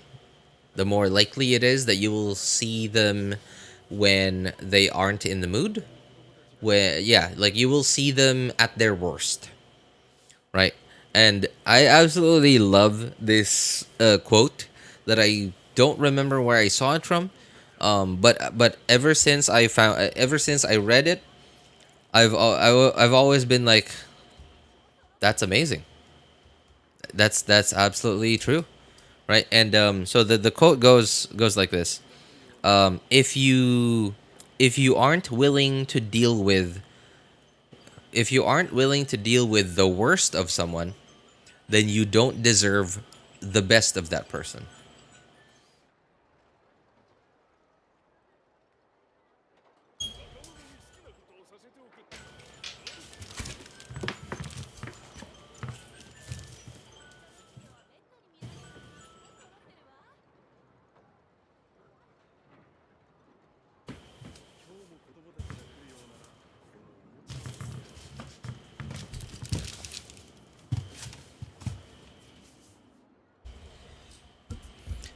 And when it comes to relationships, obviously, everyone has a good side, everyone has a bad side, everyone has a good day, has a bad day, right? When you think the best of your significant other is so good that you just decide that I have to have that, right? I can't live without this.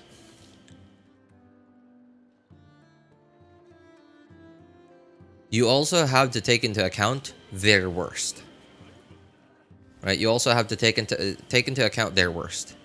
If you think they're best, the thing about them that you think you can't live without is worth having to deal with the worst that they have to offer,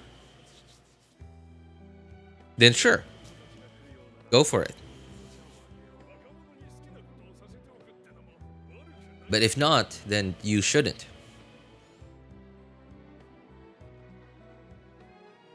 And obviously, if you have that mindset, you are very likely to end up single for the rest of your life. Because what's gonna end up happening is you're gonna end up just chasing and chasing and chasing after this, like, and after this sort of like perfect image of a woman that you have in mind. And this perfect image of a woman that you have in mind just doesn't exist. Like, I'm sure they do. They're somewhere out there. But they're not anywhere near where you are. And that perfect woman that you are visualizing is interested in something else, something that you aren't. So, what I'm saying is, relationships are complicated. There's never a right and wrong choice when it comes to stuff like this. Like, yeah, you sort of... Obviously, there's like an objective way to deal with it. But you sort of, like, because it's real life, you sort of just end up playing it by ear and just dealing with what you end up with.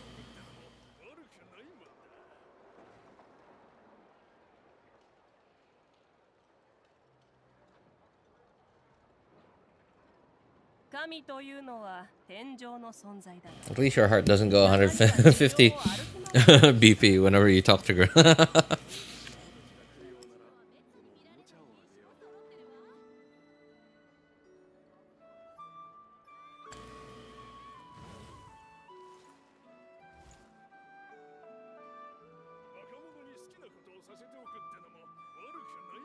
I mean, the reason why I never had a girlfriend before my wife was I just didn't know how to talk to people. Not just to girls, but like actual like people. I just didn't know how to talk to people.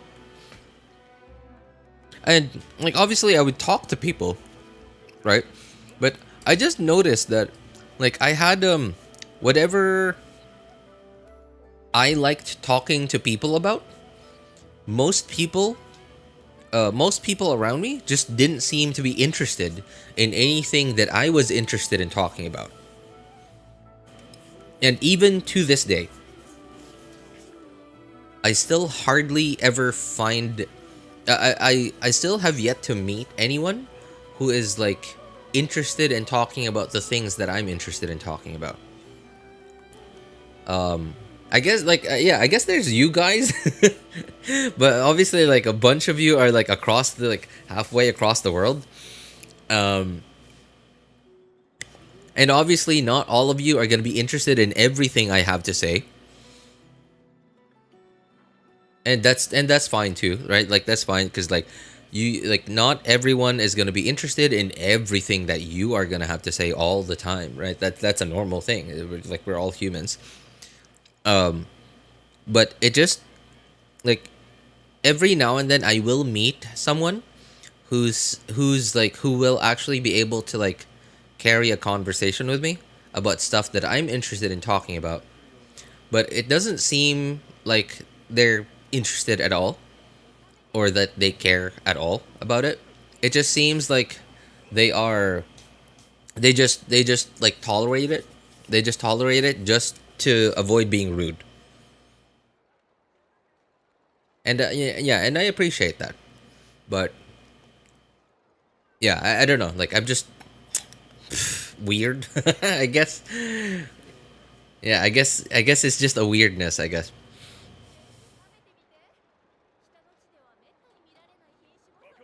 Anyway, I think I've been yapping for too long.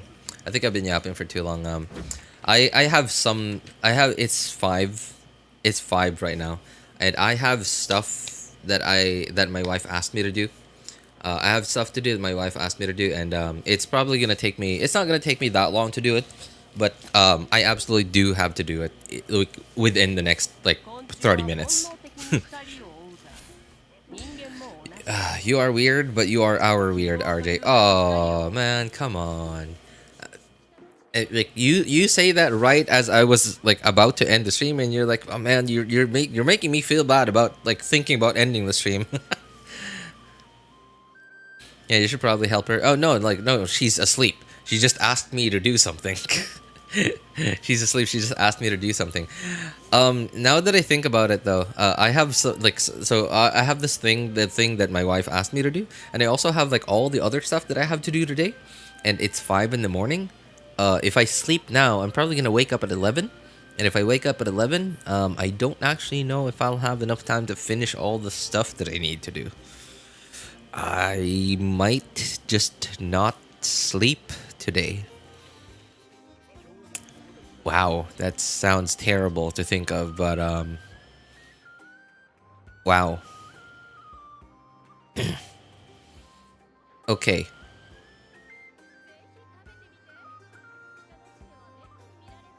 All right. I guess what I'm gonna do is I'm just gonna start with one thing, one like the first thing, just like end this stream because I really haven't been doing anything in the game anymore. I've just been yapping the last like hour or two, I think.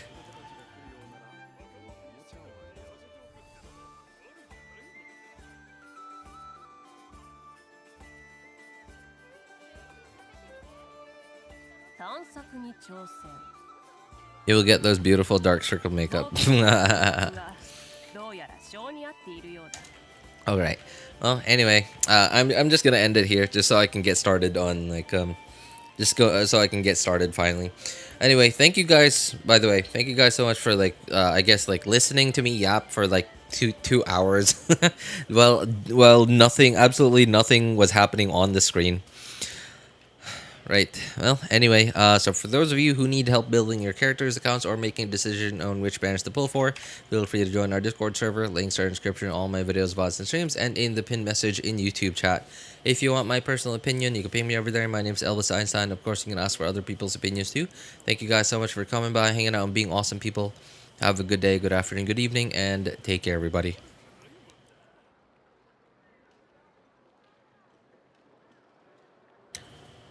Isn't that every stream, RJ? It's actually not every stream that I like. I don't actually like sit here for 2 hours and yap doing absolutely nothing every stream. It does happen often, but every stream? No, I don't think so.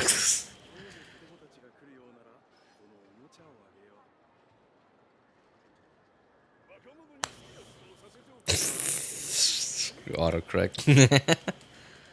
All right. Hey, thank you, everyone. Bye. Bye. Take care.